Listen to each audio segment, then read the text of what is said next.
churl, Billy churl, silly Billy, hilly churl.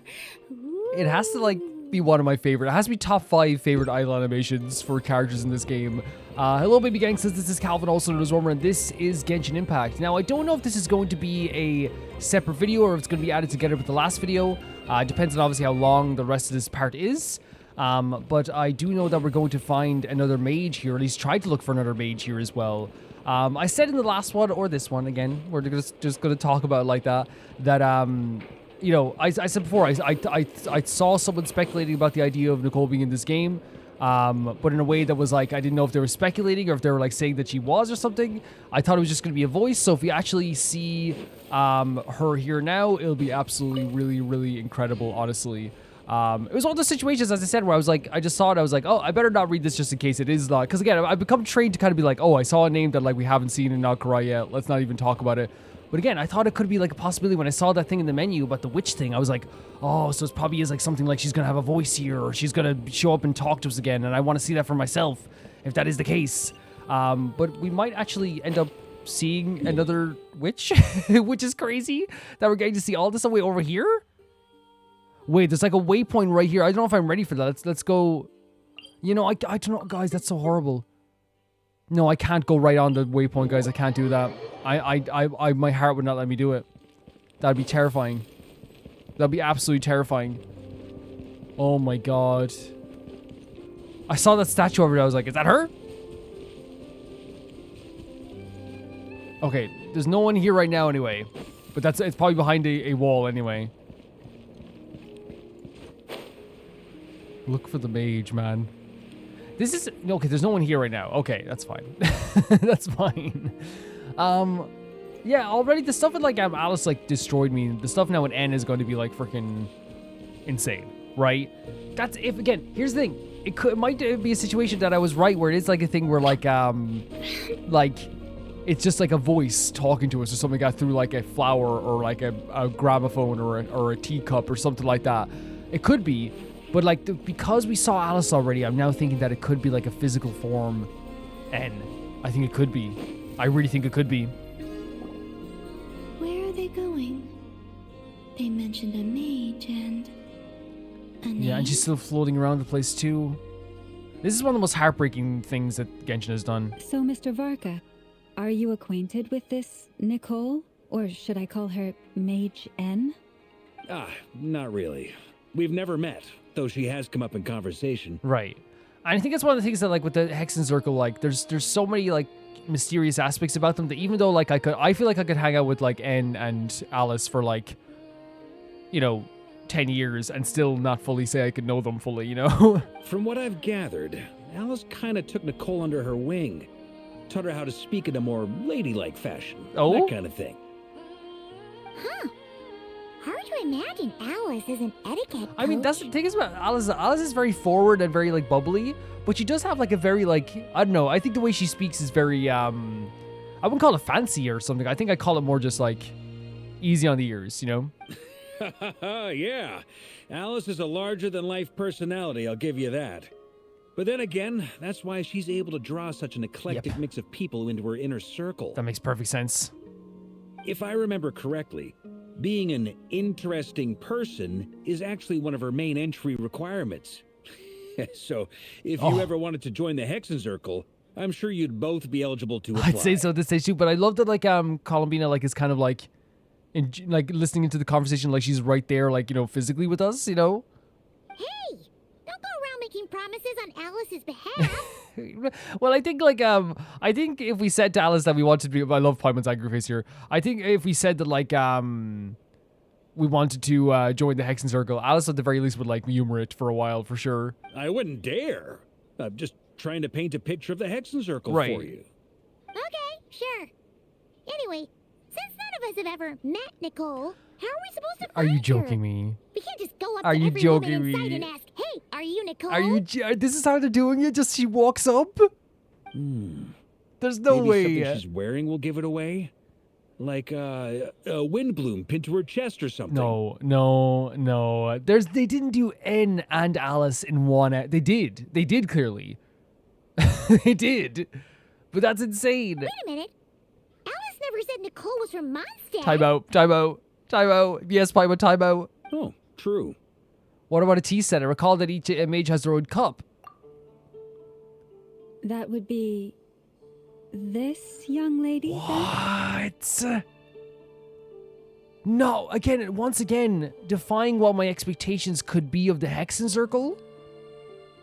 I haven't even seen her face, but like this beautiful golden hair, this elegant and fancy like white gown, this constant like, you know, the music as well as is playing this too, as we're seeing this image. I don't know if I'm ready for this. Oh, look at the image, the kind of like tattoo on her back. Her hair's stunning. What the hell, man? No, Hey there. Sorry to disturb you, but are you they did this Miss twice. They revealed 2 members of the Hexenzirkel's like design twice. Varka, Knight of Boreas Oh my of God. the Knights of Favonius. Alice might have mentioned me before. Her hair is stunning. Her hair is stunning. If we got the wrong person. Oh, wait, it's not her Sorry, N? Sorry. Oh, this is awkward. it might not be N then. Okay, that's fine. That's fine. When I shook my head, I meant, Wait, no, Alice hasn't mentioned you before. wait, we've seen these text bubbles before, right? Are they doing this on purpose to be like, yeah, like you've seen these before. This is who was talking to you through these text bubbles. Huh? Where is this voice coming from? Because it's not coming from her. It's like almost like into our minds almost. My apologies. Look at For this. certain reasons, I am unable Oh my to God. speak. This is the only way I can communicate with So you. it is true like a mind thing as well then. It might take some getting used to, but I hope you can understand. Oh my freaking God. This is absolutely crazy that we've gone from Alice to N. And now she's talking basically into her like our mind like this as well. This is so incredible. Genshin, you are incredible. Hey, it's fine. I'm more shocked by the fact that Alice never speaks about me. Oh, the ego's hurt a little bit. No, my heart is pounding. They give us 2 Hexenzirkel members in one act. That's insane. As for you two, we have crossed paths twice before, but it is nonetheless Yes, a we have. pleasure to finally meet We you. have crossed paths. We have crossed paths. It's really you. Oh, Thanks for all your guidance. that's in a the lovely thing to say first thing, right? I think it's pretty great. Thank you. You're quite welcome. Oh my God. Show This the character time, design. Things are different. We have reached the unwritten pages of the story. You What? might say that we stand at the crossroads of What? fate. She's saying there's no, like, we don't know what's going to happen next. Now then, allow me to formally introduce Let's myself. go. Let's go. My name is...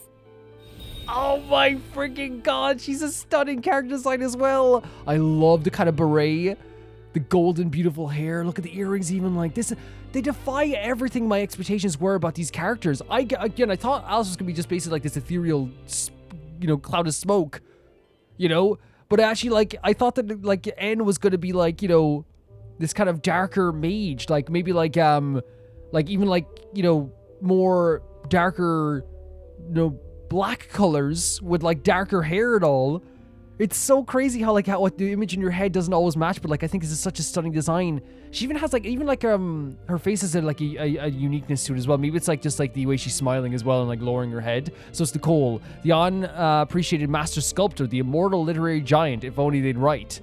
A silent angel, yet also an orator, the instant they utter a word, etc., etc. In summary, to remain silent is to be an observer of the world. So she's called, like, the silent angel is a great name, by the way. The literary giant, the master sculptor. Oh my freaking God, these introductions. No, stop! Oh, what? Alice! I can't believe Oh it! my God, oh my God, oh my God, they're breaking the fourth wall again. Wait, Alice and N can break the fourth wall. Looking directly at the camera and, like, brushing away her introduction screen. Guys, they're in the moment, like, it's a comedic, right? But I think also that if you look at it this way, they're showcasing that the Hexenzirkel are so powerful that they're not even bound by the confines of this game.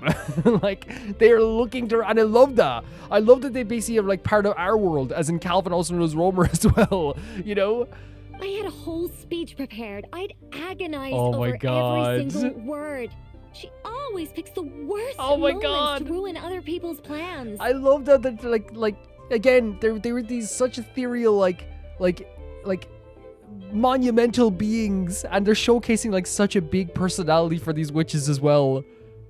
Look at her, she's embarrassed, she's upset, she was wanting to talk to herself, you know? She's like getting upset with Alice in a very funny way. I'm so sorry about that. Alice took the liberty of devising some bespoke self-introduction God. magic for each member of the Hexenzirkel. This is so incredible.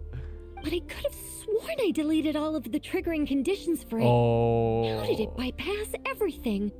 Oh gosh, this is so embarrassing. That's so funny. Again, in my mind, she was going to be like, if we ever met N, she was going to be so powerful. I thought she was going to be like so like straightforward and kind of like straight to the point and all this stuff. But it's so interesting to have her character be kind of like more like, I'm not self-conscious, but like I guess more like like socially aware and like funny in a way too. Like she's so embarrassed by like what Alice did here. This is a very different side of Nicole than Yes. what we're used to. Is she not used to face-to-face interaction? She was one of the most like, I put her on a pillar, and again I still do. The Hexenzirkel people are on a pillar. They're like on top of a podium where like I'm like looking up at them because they are still so powerful, right? And they still have such presence to them. But I love that they are also doing some grounding stuff here with Nicole. Don't worry about it. We've seen that introduction magic once already, so it wasn't too much of a It's shock. crazy. The fourth wall breaking is so great, though. It's so great. It's so great. Now, again, it could be not a fourth wall break anymore. Now, it's that part technically isn't probably a fourth wall break because if the characters can see it, then also that's part of the world as well. But the other part where Alice grabbed the camera is definitely a break of the fourth wall, 100%. Please go on, Miss Nicole. We'd love to hear what you have to say, or, well, communicate. This is such a great introduction. What a fantastic introduction once again of one of the Hexenzirkel's members. Huh? Are they talking to this lady? Oh, she can't hear it? But Will you all promise to forget that horrendously embarrassing introduction? The fact that she cares, you know what I mean? That's what makes her so interesting. The fact that she cares about this. In my mind, the Hexenzirkel members would literally slip on a banana peel and fall into like a cake and, you know, and then burp right afterwards. And then they would get up and not care. You know, that's on my mind. But it's actually made them so much more interesting that they have like such like grounded personalities in their own right too, you know? It's so crazy. Sorry, embarrassing. Yeah, that's the thing. Like, to us, that's not embarrassing whatsoever. Like, to get an introduction like that just shows how like incredible you are. I think the more, again, I'm not saying it's embarrassing, but it's more like it's one of those things when someone points out it's awkward. You're in a situation. You know, when like everyone in the room is like didn't laugh at a joke or something, and someone goes, "That was awkward," and everyone goes, "Well, now it is." You know, it's like we're gonna move on. You know, we were just gonna move on. Now it's kind of a little bit awkward, but like it's not awkward to us. It's not. Look at her character design; is so great. Among the words that hopped out just now, I saw Angel. Angel's a beautiful nickname. Yes. My name is Nicole, and I am one of a very few Huh? angels who have retained both their preferred form Wait, and their power. it's not just a nickname. So she's a Seelie. The Traveler and Paimon should be no strangers to this concept. There is another of our kind in Yeah. Mage N. They call her the Lord of the This Night. design is stunning. She's a freaking Seelie, guys. She's like a pre-transformed Seelie. Alright! Paimon remembers her! Yeah, but we've never seen her in person. Yes. Well, I have retained more of my power than she. Oh my god, look at Columbina. It's because I don't have a long-term duty to fulfill. Oh. To be more specific, So, she's saying that the reason why I've been able to retain my powers is because I don't have like any duty, like in some way, but even though that the Lord of the Night did. no. We'll be here all day I if can be here- I I get can be here into all the day. specifics. Moving on. If I'm not mistaken, you are here because you wish to learn how one might reach the moon beyond the sky. I guess so, but I can't get over how good your design is. It's so like, it's literally angelic. If you wanted to make an angel, this is it. That's right.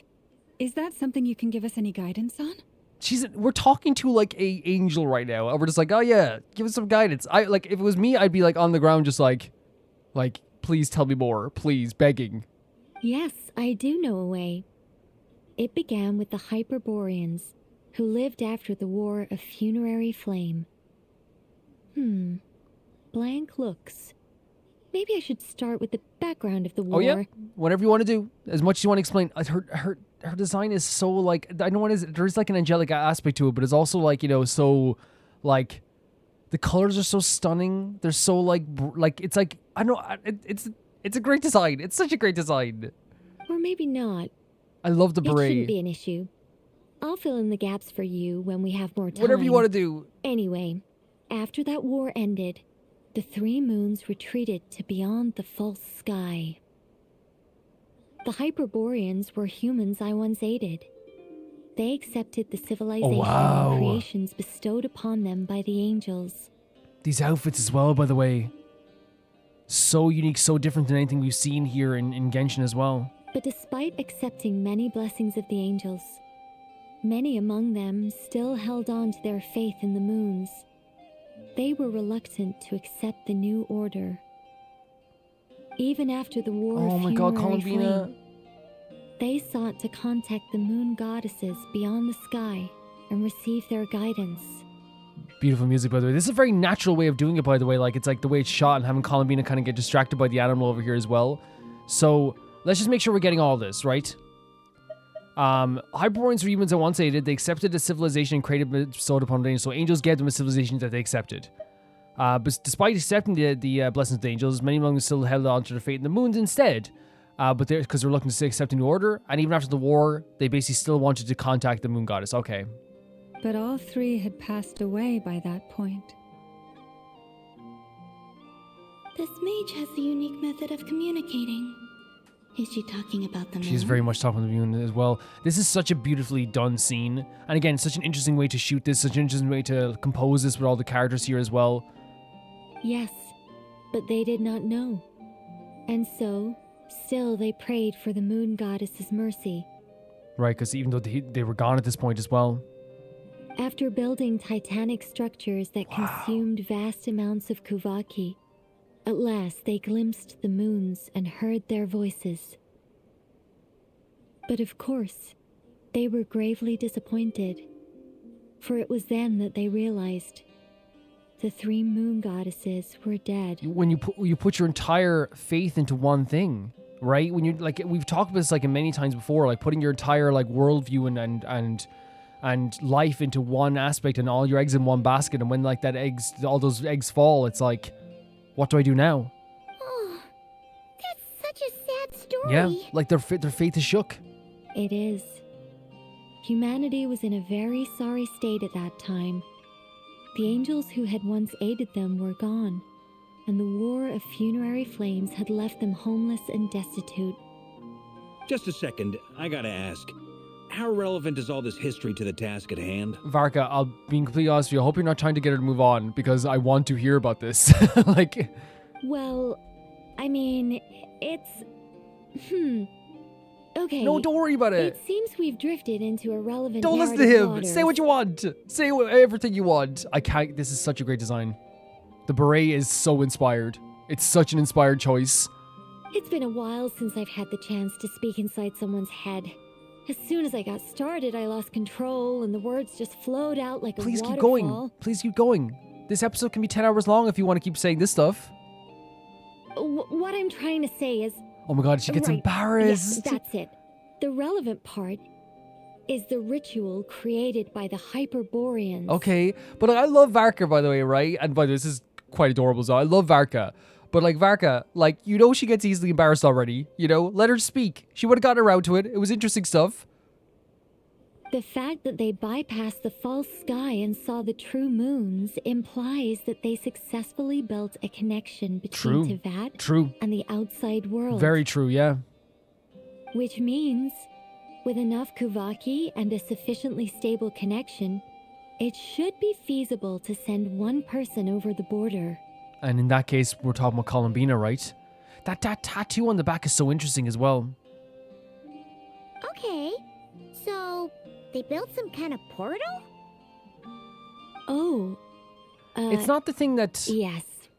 A portal. It's not the thing Yes. that Revere went through, right, with the Lundas. The way she speaks here as well is so good too. Like the shakiness again, I just didn't expect it from a Hexenzirkel member, but it's really cool. Is something disappointed. I just didn't expect you to summarize it so well. It turns No. out I could have said all that in one word. If only I'd managed to think of it. No. Paimon's not rushing you. But again, I love that they're just having Columbina walk around in the background as well. It is like such a nice touch. It makes it feel so real. Especially when someone be anxious or antsy about this stuff too. But yeah, Paimon summarizes stuff all the time, but that doesn't mean the information you gave us wasn't really good to hear. Like, if you just said, like, hey, there's a portal that takes you to another world, like, that wouldn't have given us information on the context or the history, and we want to know all this stuff. 100%. She's getting very self-conscious about this, for sure. No, please, it's fine. This is invaluable knowledge. I'll be sure to record and preserve everything It is in writing. 100% invaluable, 110%. Oh, really? Well, in that case, I suppose Let's I go. could backtrack and add some more Let's go. detail. I did gloss over a few things so far. I love her. You do what you want to do. Whoa. Time out. Let's summarize what we've got first.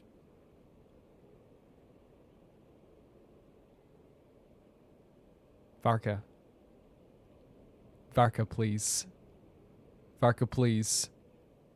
I'm begging you, Varka. I can summarize everything. I'll write everything down myself. Please. The Hyperboreans were the last ones to use this method, right? So we somehow need to find whatever structure they built and make sure there's enough Kuvaki to power it up. Yes, 100%. Now, continue, Nicole. I'm sorry, but like, we have a Hexenzirkel member right in front of us, and she's willing to tell us like a massive amount of history and lore, and I'm like, I understand that we have to get this done. I understand that. I understand we're of an urgent matter as well. He's so right. Varka's correct. Let's not beat around the bush here and say he is correct. We are in an urgent situation right now when it comes to Columbina and all this stuff as well. But that doesn't change the fact that I'm like, please, I want to know. Luckily, Oh, look at her we have sitting the over moon here. marrow of both the eternal and iridescent moons, so we're all good for Kuvaki. Which means the key issue we need to focus on is finding the place. Right. And I think Am I right so far?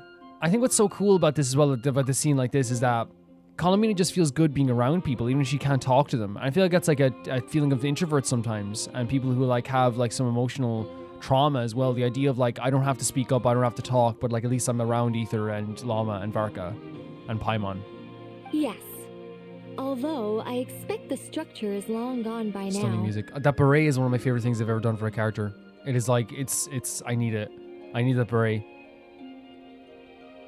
I'm going to see Artemis next year in concert. I want that beret for the I want it.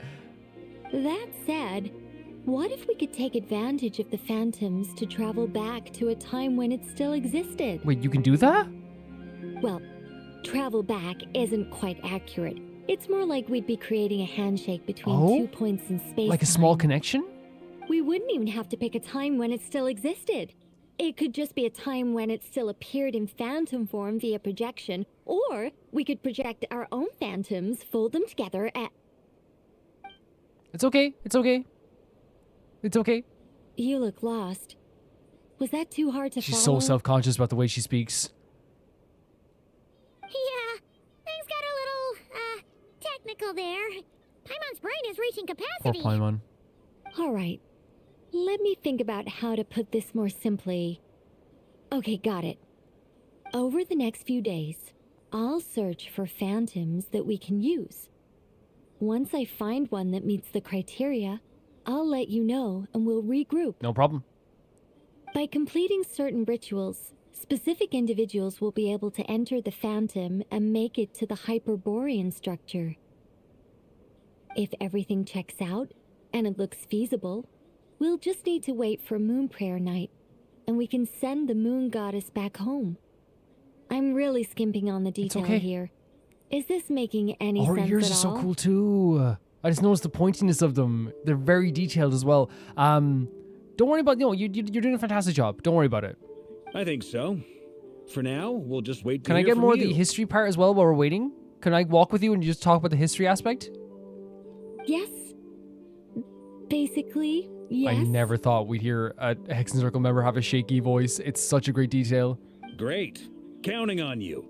In the meantime, we'll focus on finding the moon Yeah, I know we have to do name. this well. I know we have to do this also. Varka's so right to push this along a little bit, but again, I also think that, like, I wanted to hear all this stuff so badly. My name? Are they Looking for a way to stop me from Yes. disappearing? Yes, you should know by now how much they care. Excuse me, Miss... Llama. Go on, Miss Nicole. This conversation was a little all over the place. I didn't catch your My name. God, a Hexenzirkel member is twiddling her with her hair. Shy to talk to Llama. I just never expected it. Never expected it. I am Lauma of the Frost Moon Scions. Ah, I did wonder. I noticed that you listened very intently when I spoke about Hyperborea and the moon's history. If you'd be interested, I'd love to visit you this evening and go through it again in greater detail. Can I come too?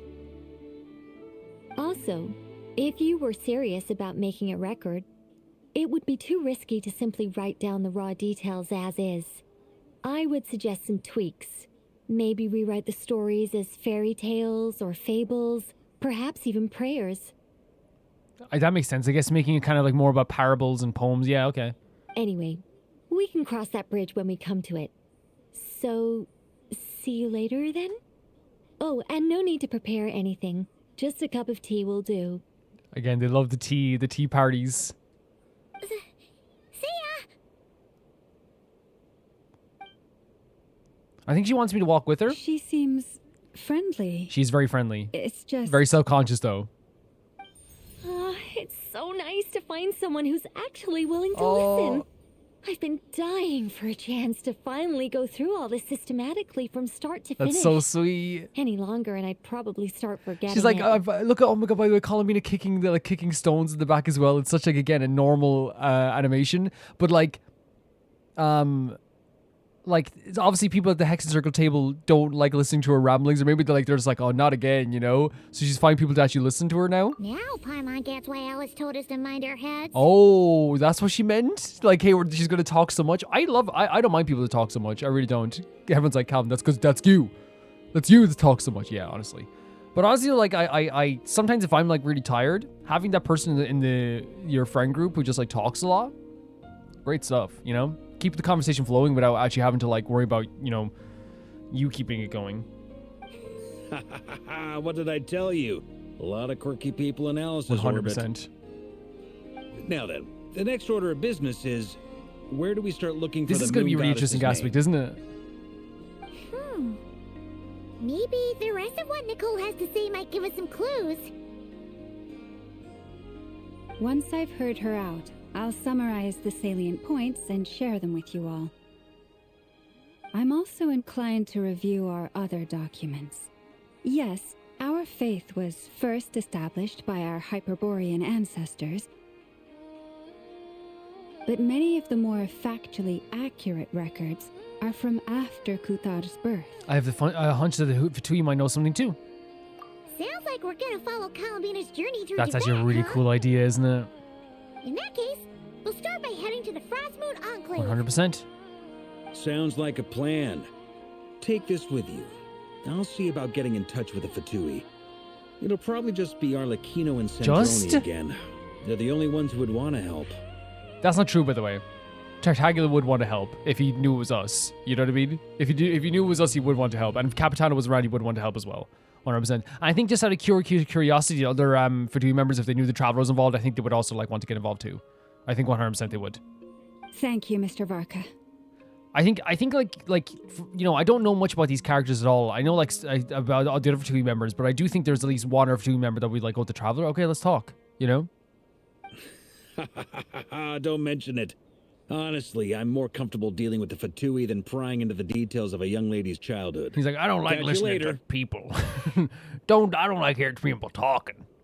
I should follow them. Just in case there's some way that I Heck can yeah, help. follow us everywhere. I love that she's like, you know, she's on our journey with us. This is like the first time she's really walked with us around Teyvat, and we can't even see her. By the way, I'm making fun of Varka just because he like interrupted the whole lore spiel. But again, he's not wrong. You know, when he was talking about like, we have an urgent matter we have to attend to. He's not wrong in that sense, right? But it's also like, you know, it's hard to not just be like, hey, like I kind of want to listen to what she has to say. Yeah, so what we found out here, N is an angel who retained her form because she doesn't have, like, I guess, a specific duty on this planet. But she also talked about how the idea that like fate has like led to like this, or like there's no more like information on what's going to happen next. Like this is like uncharted territories of this information as well. She basically like gave us like a little bit of tidbits about the people of Hyperborea and how like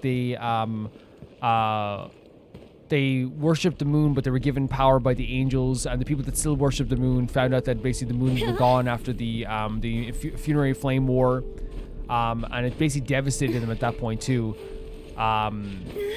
We found out that there is a way to get back to that the Hyperboreans found out a way to get back to where Columbina needs to go, but it's something that is probably not even around right now. But if there's a way, in some way, that we can like make a connection between the spirits during the moon prayer time, we can maybe like find a way to like make a small connection, like a handshake, that will get us to that point as well, and maybe get Columbina to that point too. But we also have to focus on finding out what her name is at the same time too. So there's still like a lot of stuff to do with that stuff there also.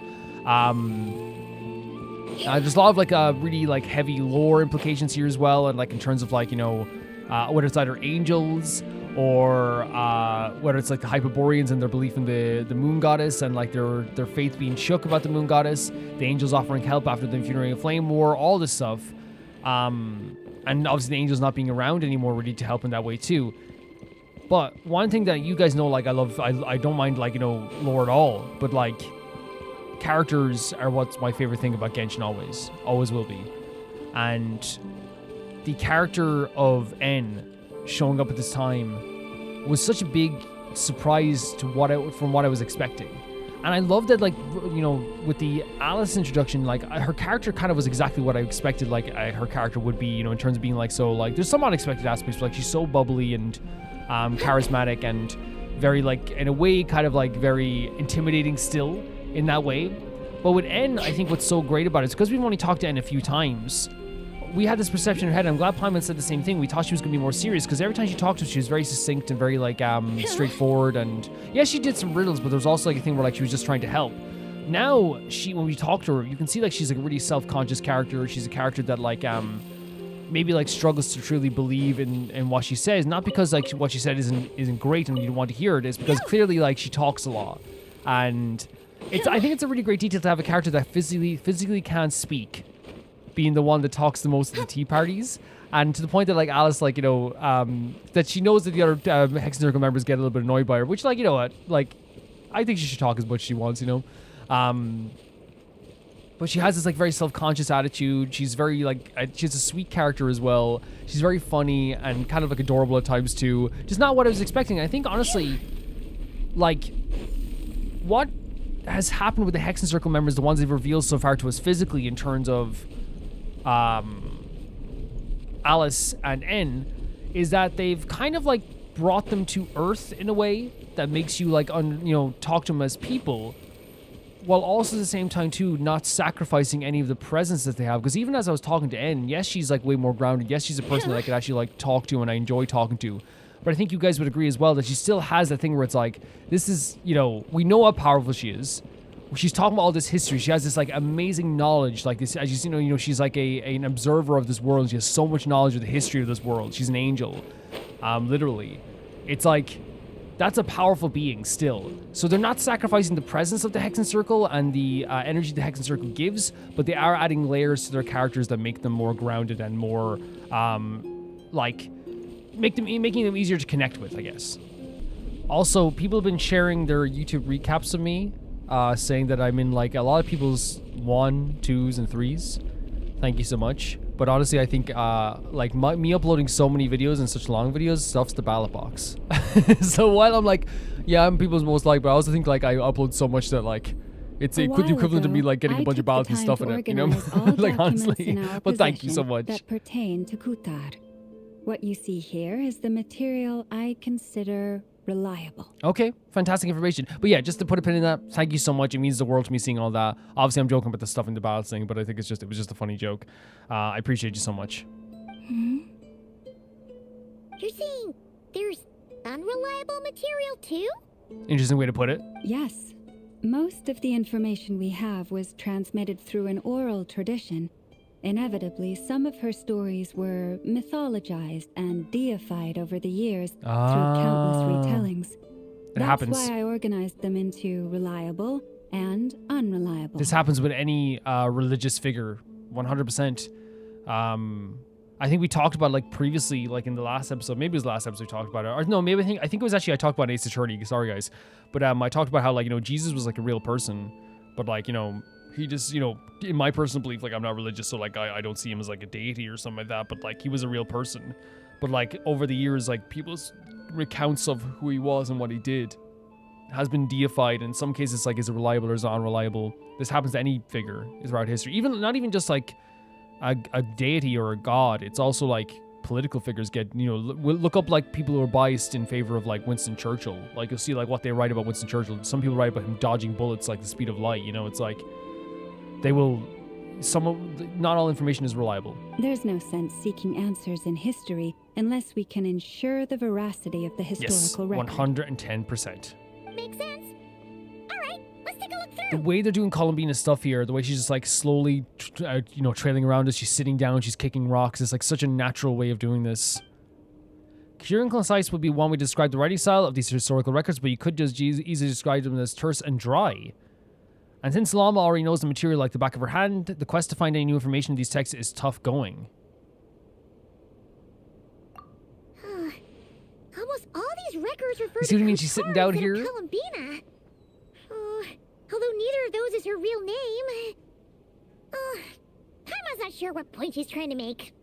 Why don't could you not give herself a name? Can we not give her a name or she gives herself a name? But yeah, her sitting down at the table, like such natural movements they have for Columbina here as well. What we can gather from these records is that the Frostmoon Scions worshipped her as a god, placing impossible expectations upon her. Yeah, we know this. I cannot fault them for their earnest faith, but for all their devotion, worshipping her day in, day out changed nothing. And the fact that she can like hear them talking about herself, right? It's so crazy. I imagine that none of it resonated with Columbina. Yeah.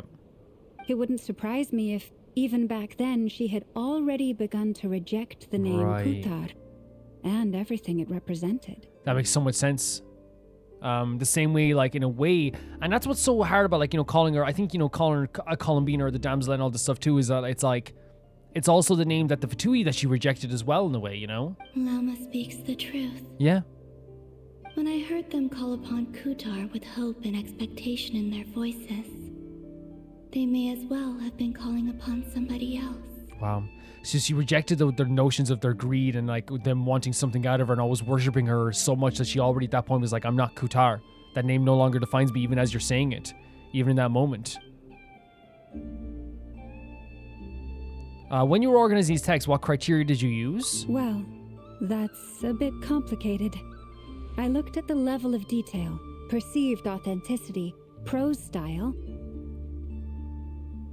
and how realistic their portrayal of Kutar seemed to be.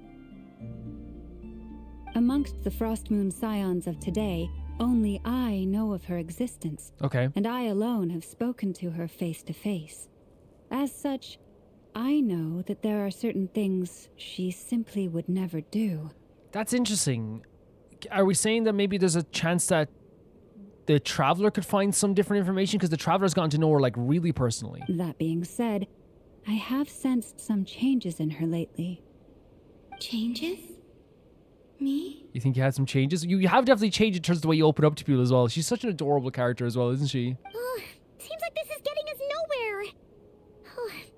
For what it's worth, why don't we check the unreliable sources too? Yeah, I'm thinking that too, because my perception is, and maybe I'm wrong about where this could be going, the Traveler does know her better, I think, than even Lauma does, in my opinion. While Lauma has met her face to face as well, like, I'm sorry, but like the Traveler, like, knows her as on a friendship level, like the type of friend that that you hang out with and watch, old documentaries and stuff, I guess. The type of friend that you go to, like, the cafe with, like, once every week to make sure you still stay friends, that you're in different places, you're in different jobs, but you still make sure you meet every week, that type of friend, Sure. Give me a moment. Not every week, you know what I mean? That's not healthy to, like, put parameters on your friendship all the time, but you know what I'm saying. Look at the way she's sitting up here, that too. Like she's getting bored. Not bored, but you know, like it's like maybe antsy, maybe anxious, sitting in different positions, in different places. But a fraction of her divine might, Kutar sheared a great mass from the snow-capped mountain. Oh my and god. cast it into the sea, upon whose surface shone the mirror image of the moon. Thus was formed the island of Hisi. I mean, this is how stories get told and how legends are born, right? She's laughing about it as well. Yeah, right. That doesn't even begin to pass the sniff test. Yeah, it doesn't. But I think it's like also interesting because I think even like reading unreliable sources in terms of history is always like really, really fun to do as well. It's like even if it like showcases how like people's perception of like a person was at the time or how they wanted to change history at the time as well. The 3 moons are not but lies through and through. Only one moon has ever shone for us. Stop. And Kutar is her name. The subjectivity is strong in this one. We've heard something, I guess, before Nalan? The vast majority of ancient texts are filled with fanciful tales like these.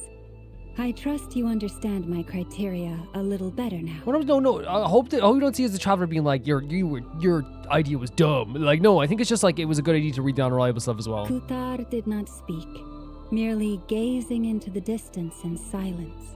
And where her gaze landed, this was her prophecy. This image. Why is like every image in non-Krai nowadays could be just like a poster on your wall? Could be a mural, you know? Clearly, whoever wrote this text never even met Kutar. Otherwise, they'd know that her eyes are always closed. What about you, traveler? What are you reading? Seems like a collection of anecdotes. Come on, let Paimon see. The child wished to build a wooden nest with which to shield a fledgling bird from the cold. But being so young and lacking in strength, the child could not snap the branches from the trees. Kutar was passing by.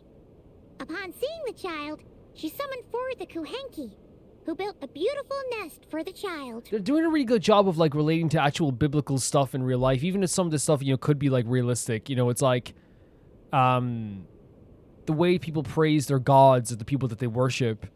Like, and honestly, it's one of those things where like it's weird because you might say then like, you know, then that's a lack of faith, isn't it? Like making up stuff about your god because you need more stuff to make other people believe. And that's what it is. It is like a thing where like a passing statement where like someone else is like, I, George, saw this god, you know, beat Dance Dance Revolution 52 times without failing once, you know, and it's a way to make other people go, whoa, you know. But the consequence of that is, and no one saw this coming when they're writing that biblical stuff in the past, is that in the future,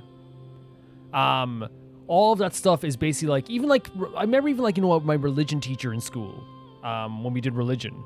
I don't know if you do religion in our countries, but like in religion, we did religion where you study all the religions and stuff because of the world.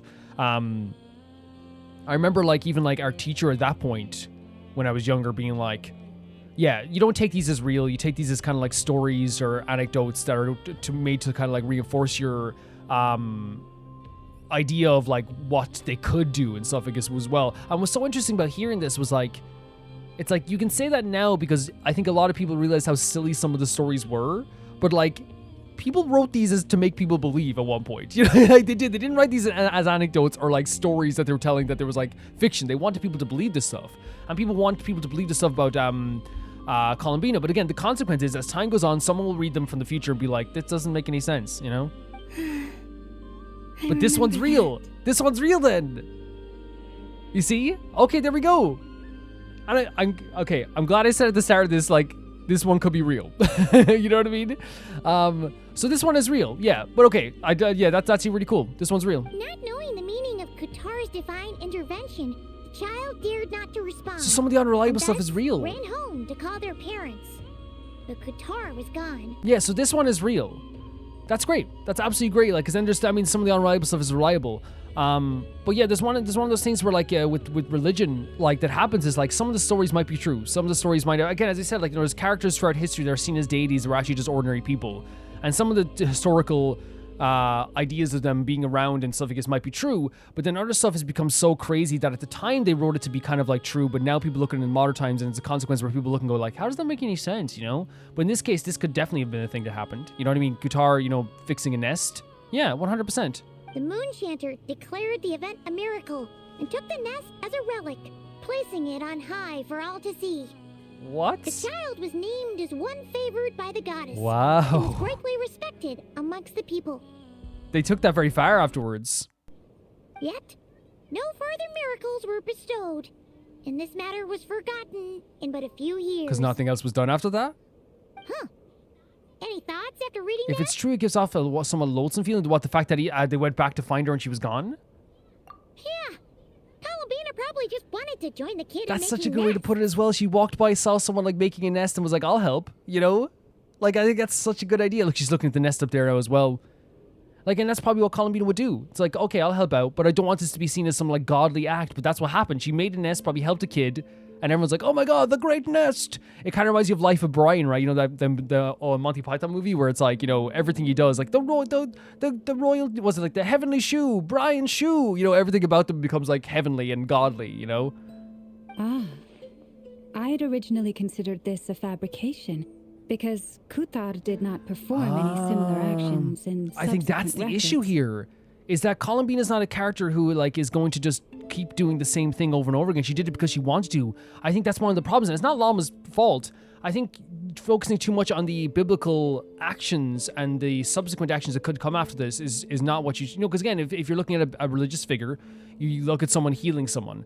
He heals this person, and then they heal this person, then they heal that person. They do this, and they do that, and they do that. Columbina's just like this real person who, like, did one good deed and wasn't planning to do, like, any more bird nests after that, so they didn't do any more bird nests after that. So maybe we should look at it from that perspective, that some of this stuff could be real.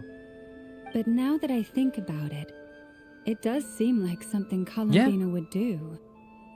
It's just that... She didn't know how other people would interpret her actions.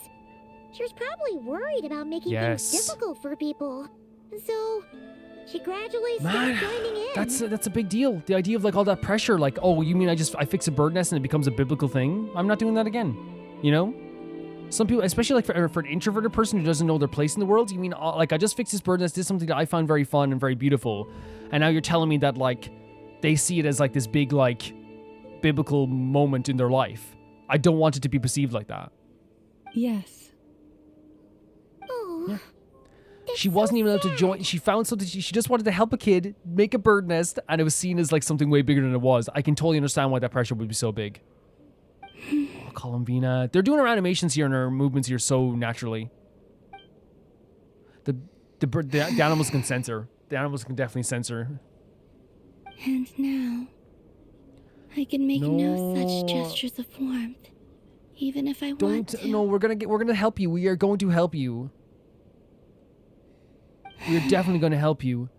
And that's what she's feeling right now. It's like I didn't do all that. Maybe she's thinking to herself, I didn't make any more birds' nests. I didn't help any more people like that. But now I can't. But she can't think of it like that. She was, like, you know, in a state where, like, she felt unloved and uncared about and used. And even when she did something that she just wanted to do, oh, this might be fun to create a bird's nest, it turned into, like, something where it's like, a gift from Kuthar, a gift, you know? And, like, that the pressure that puts on. Imagine, like, you did that in your life, everything you did, where it's like, oh, I created a, I helped someone cross the street today. You know, I helped a 90-year-old person cross the street. And then everyone goes, oh my god, Calvin helped someone cross the street. This is amazing. Quickly. We must, you know, glorify this crossing forever. No one may use this crossing ever again. This crossing is no longer a crossing. It is now a monument to Calvin. You'd be like, dude, like, the first time you might be like, oh, that's crazy, man. Am I that important? But, like, after, like, 3 times, you're like, dude, like, what, you're inconveniencing this and people, and it's also, like, changing, like, the perception of me as well, where, like, I go to a coffee shop and I drink a coffee. Oh, the royal coffee. Oh my god, you know? It's like, it would get there'd be pressure to doing anything. Anything you do is, like, looked upon and thought about and studied. Honestly. Still no name. It's a bit of a shame. But This we is, did learn some interesting stories. That's gotta count for 100%. This is a something. masterful way they're doing this, by the way. Barca said he was gonna set up a meeting with Arlecchino and Sandrone, Wait. right? Let's go back to Nashville. Are we actually gonna and see the how nave he's right now? doing. I mean, it's totally possible to see the Marionette again, but, like, the Knave again. But yeah, like, that's such a... The way they're doing this, by the way, is masterfully done. And I say, oh, is that our hideout over there? When I say masterfully done, like, it is, like, the presentation of having Columbina in the background, listening in all these conversations, not actually being able to get involved, is so sad because she acknowledged it there. Like, the one time where I actually feel a connection to the people in the world. The one time where I actually understand, like, how there's people that love me in this world. The one time when I understand that there's, like, there's Ether, Columbina, like, not Columbina, Marionette, and Lauma, and the Knave, all these people that really care about me, I actually physically can't interact with them anymore. And that's, like, so true. It's like, and her hearing us, like, her hearing herself be a topic of conversation, hearing that people are helping her, hearing that the witch Nicole was talking about her, hearing that, like, everyone's trying to help her, but not only that, hearing stories from her past, like, that she saw as just, like, such a warmth, a thing to bring warmth upon something, you know, like, to help someone with something like building a bird nest. Seeing how people made it into, like, some sort of biblical thing from history. And not only that, but, like, now, like, seeing that someone, like, might not see it as true because, again, it also, unintentionally, it's not Lama's fault, puts pressure on her actions, right? Where it's like, oh, she didn't do this again, so this wasn't real. Oh, so you're saying it's like a deity, I have to, like, continue to do stuff over and over again? There's a pressure there, right? It's a real big pressure there. Oh, it's the national scaring competition. Will she do it again? Oh, here she goes. 10 out of 10, yes. 10 out of 10. 100%.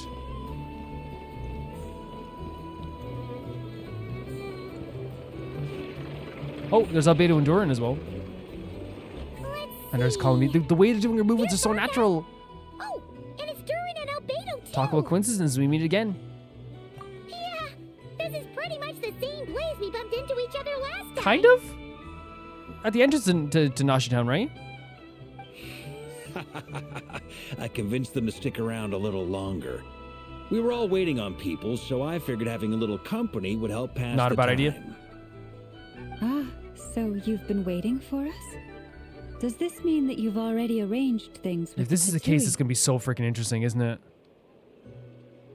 Sure does. Now you're back, we can go meet up with them together. How'd your investigation at the Frost Moon Enclave go? Well, we didn't find out Columbina's true name. But apart from that, it went pretty well. We learned some stories from Rarity Days, 100%. Aha, just as well that I didn't tag along then.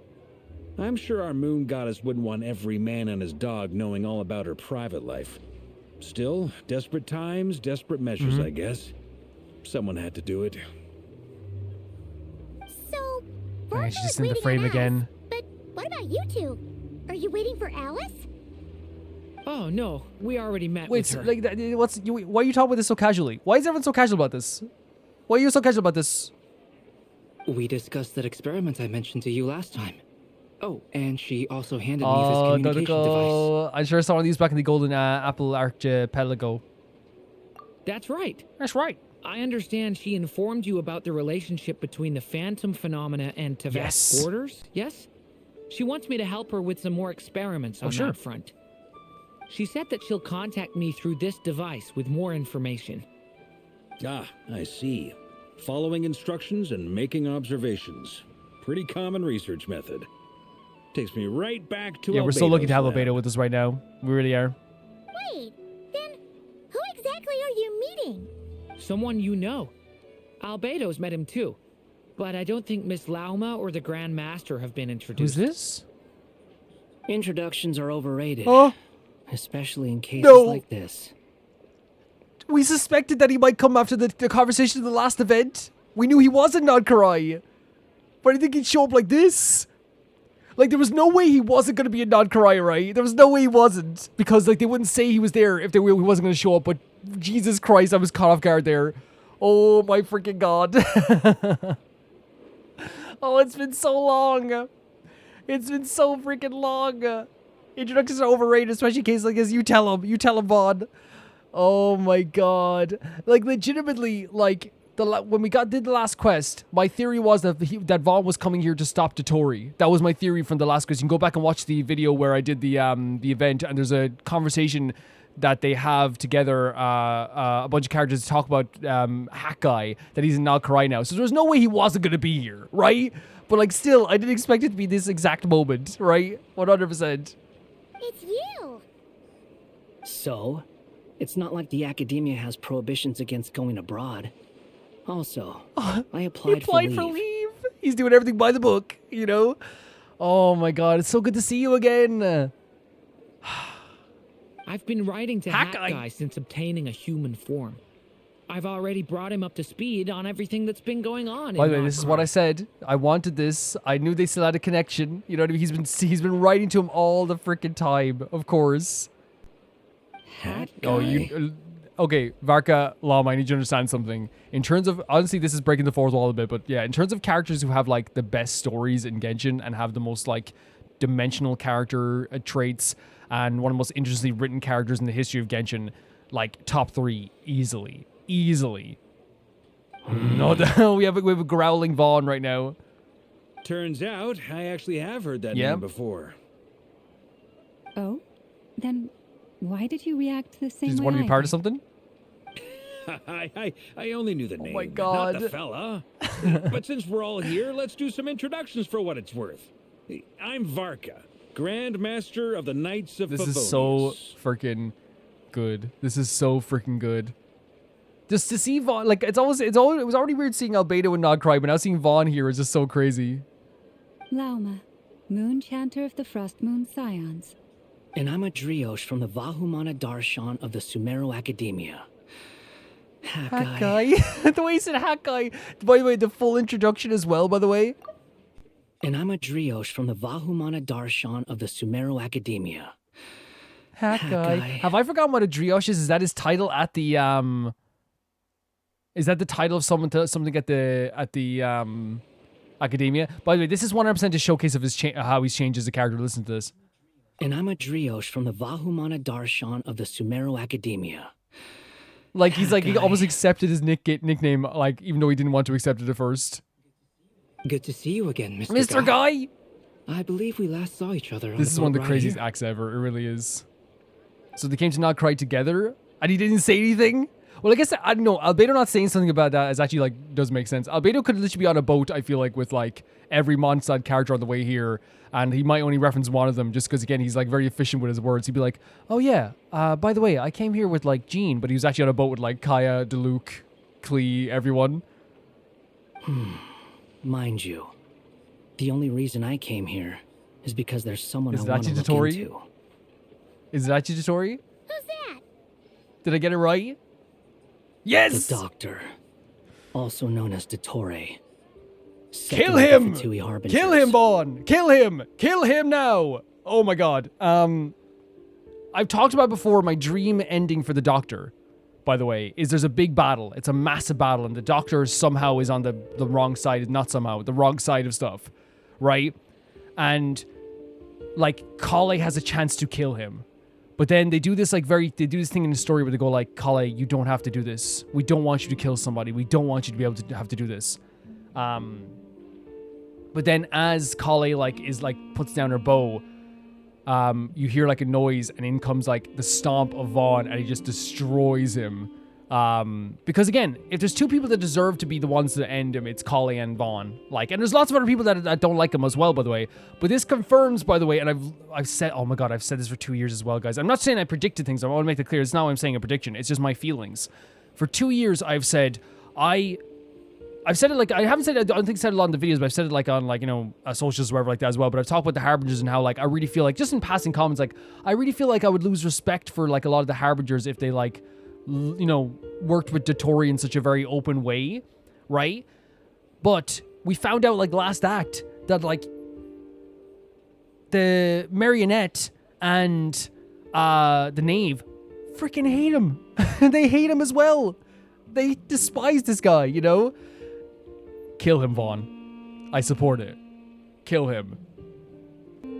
Calvin, calling for a character's death is crazy. You're right. Beat him up first, then kill him.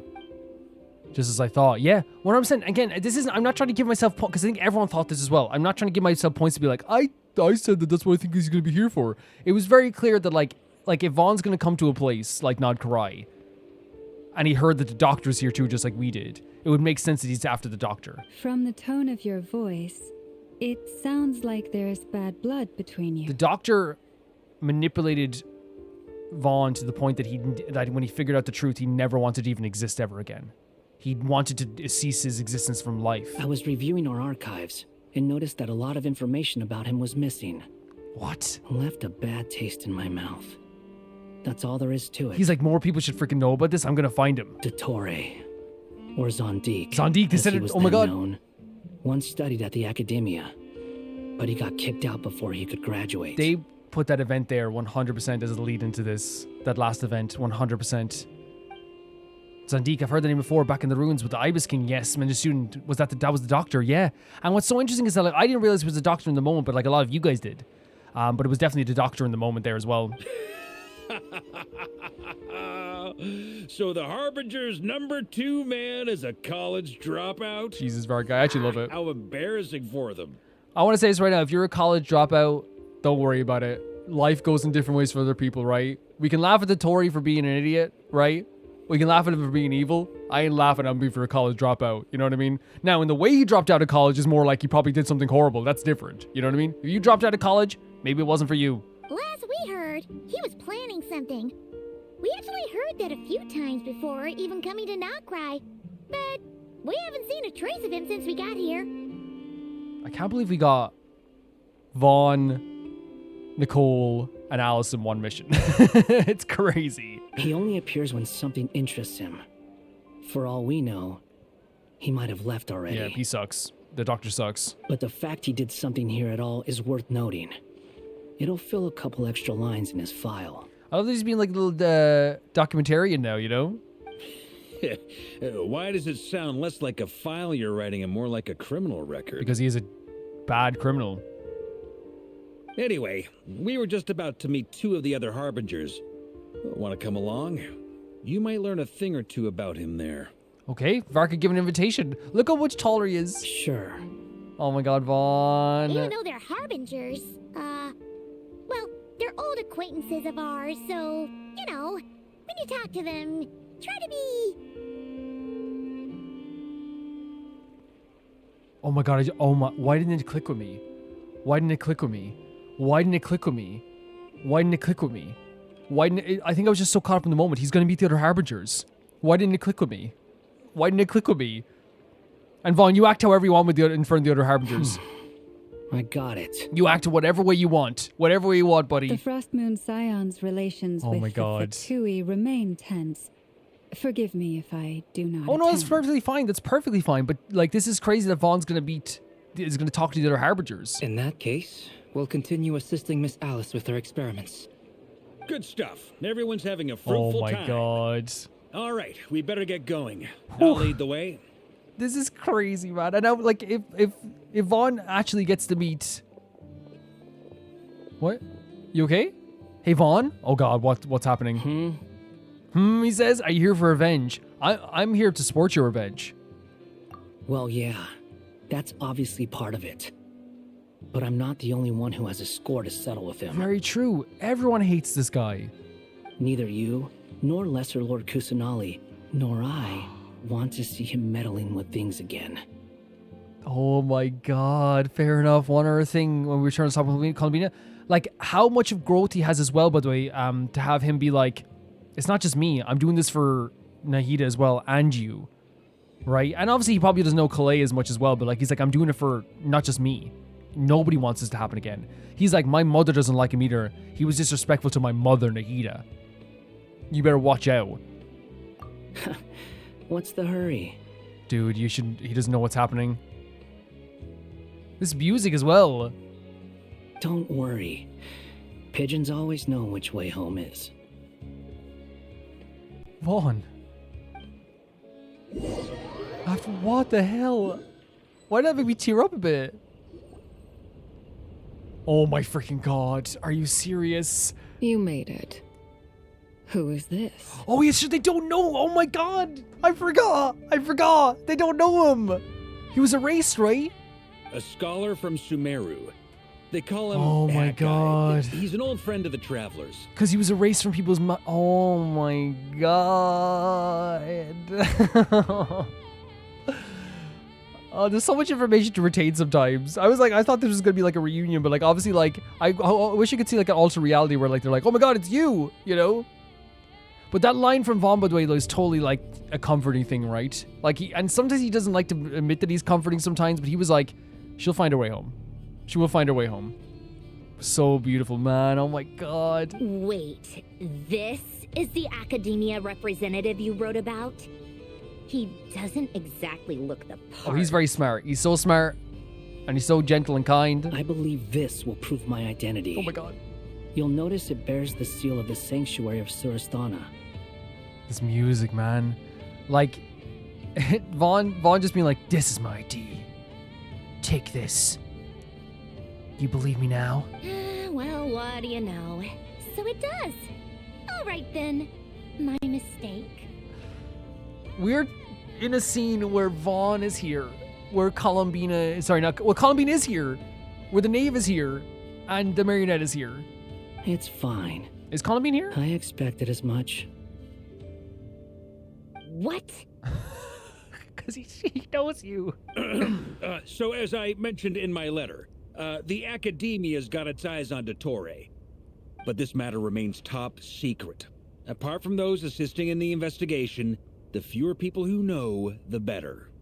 If anyone asks, I'm here in Krai to pursue my personal academic interests. Oh man, look at her shaking back and forth as well. Like, just again, she's really antsy, she's really nervous. Gotta say, Varka, you did pretty well to keep all this under wraps for so long.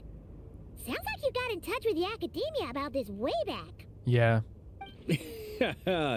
You flatter me. You're all Harbingers. What reason would you have to disclose information about Dottore? They don't like him. Where do I even start? Remember that time we fought Rerir at Star Sand Shoal? He sure let me have it then, didn't he? I'll bet Dottore had that all sketched out, with me as his convenient little pawn. The disdain in her voice for this, for this guy. He could not care less about us if he tried, but hey! The feeling's mutual. I love it. I love it. I've been waiting for people to talk down about Dottore and the Harbingers for so long. Does Dottore really strike you as the sort who values his relationships with his colleagues? This is so great to me. This is so fantastic to me because for so long I've always thought this. I've been like, why would they want to work with this guy? And the answer is they don't. They don't like this guy. Fair point. Definitely not. Which is why I always keep my guard up whenever he starts making suspicious moves. To that extent, our motivations align. On top of which, I consider you trustworthy people. And that's what's crazy as well. Like the knave seeing us and the marionette as well, we're more trustworthy than one of the other Harbingers. And it makes so much sense. I cannot say this enough, guys. I'm so glad the Harbingers freaking hate Dottore. I'm so freaking glad that a lot of them are just like, he sucks. Now, back on topic. In the wake of the Reikir of Solnari episode, Sandrone and I grew suspicious about Dottore's complete inaction during the entire affair. Right. So we tried to find out what he'd been up to, but unfortunately to no avail. Again, Columbina moving around in the background. It's so interesting. That's what, like, you know, it spurred their interest, which is like, he didn't do anything. He never lets anyone in on his plans. The more he cares about something, the more secretive he gets. Yep. Indeed. Perhaps he believes that by keeping a low profile, he can avoid trouble. But that trick isn't going to work on his colleagues. Let's go. Yeah, I mean, he's been researching the ancient moon's remnants. And he's been trying to get his paws on the moon marrows. Only an idiot would believe he doesn't have something more planned. Yep, 100%. He's, and with the whole thing with pulling down the fragments of the moon as well and all this stuff as well. This is an amazing scene. With this in mind, I returned to Snezhnaya and relayed my thoughts to Her Majesty the Tsaritsa, entreating her to have him recalled. And what did she think? That's pretty direct. Did the Tsaritsa agree? That's so interesting hearing the political aspects as well, and kind of like the two Harbingers, the fact that the knave went back and like had a meeting and was like, you need to bring this guy back. We don't know what he's up to. Yes.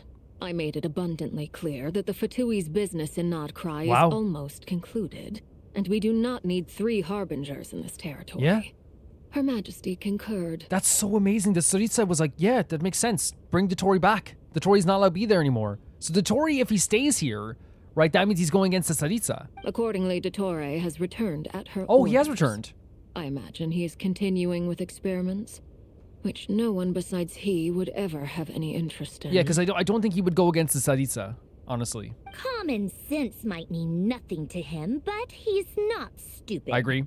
He knows that no good can come from opposing the Tsaritsa. I agree as well. There's like, he's not dumb. He may be evil, I may hate him, but he's not dumb.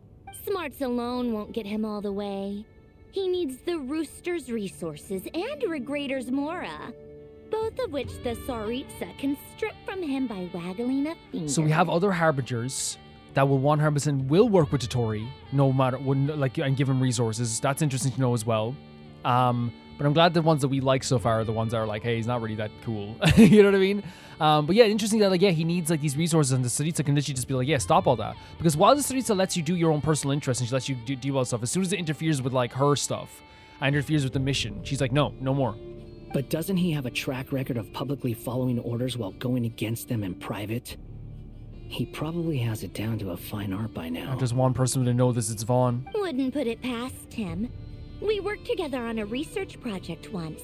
Only briefly, but it was enough to show me that we're fundamentally different people. He's the weird guy in the group project that, like, you know, steers it off in a weird direction. He has no interest in Columbina. doing things methodically, stage by stage. His thoughts jump all over the place, and the moment his curiosity is satisfied, or he gets the results he wants, he disappears. And he does have that vibe, right? He's not a character that, like, drifts after us. He's the only Harbinger I feel like after everything is done, you don't just, like, find him on the map or something to have a chat with. I feel like he's literally the only Harbinger. Every other Harbinger, once we've met them, we've had conversations with them afterwards in some way, in some acts. But once he is done with what he needs, we saw that. Once he got what he needed out of Nahida, he left. He was gone, and we haven't seen him since. The only similarity we share is that once we set our minds on doing something, we will see it done. Right. Whatever it takes. Oh, we definitely saw some of that in your battle with Rerir. You got so competitive. Ugh, do not remind me. Yeah, but you did good with the Battle Warrior. You were like defending people to your last breath. Then I believe we all concur. Dottore will not simply give up. Yes, this is so sick. This is so sick. The secret group talking about Dottore, trying to make a plan about Dottore. Fantastic. Now this is turning into a whole day of unpleasant memories. Ugh. Are you talking about the moon marrow stuff? He also strikes me as the kind of person to disregard experimental regulations, ruin all the equipment, and go way over budget. Then leave the first person he can find to deal with the fallout. Vaan is like speaking very much from experience with the experiments he tried to do with Vaan, turning Vaan into a god. Exactly. This one time, he was running some high-temperature experiment and the substance exploded. But does he care? No. He orders his subordinates to open the device so he can observe the results, which causes the gas inside to leak out. That gas was poisonous. If I hadn't been there, who knows how many people might have died.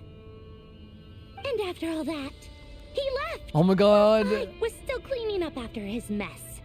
What a waste of time, he said. I love that she's so frustrated about this. Like he boils he boils her blood. But also, like, the reason I said oh my god here is that, like, I think it's almost like a comforting thing that Columbina is like, as she's complaining, she turned around to turn away from us, but she was facing Columbina.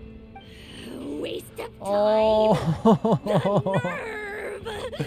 He wasted my time. The poking of her face, and honestly, Marionette, you're so valid. You're so valid. Let's get him. You've been bottling that up for a while, 100%. I love that they have these stories about him. I love that they absolutely despise him.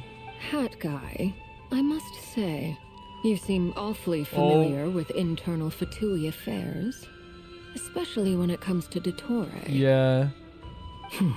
Oh, just a hum? Yeah, just give him a hum. Thank you, Lady Harbingers, for providing such valuable information. Lady Harbingers. I have no other questions for now, so I'll be on my way. He's like, that's enough for me now. They're trying to figure something out. No, like, honestly, like,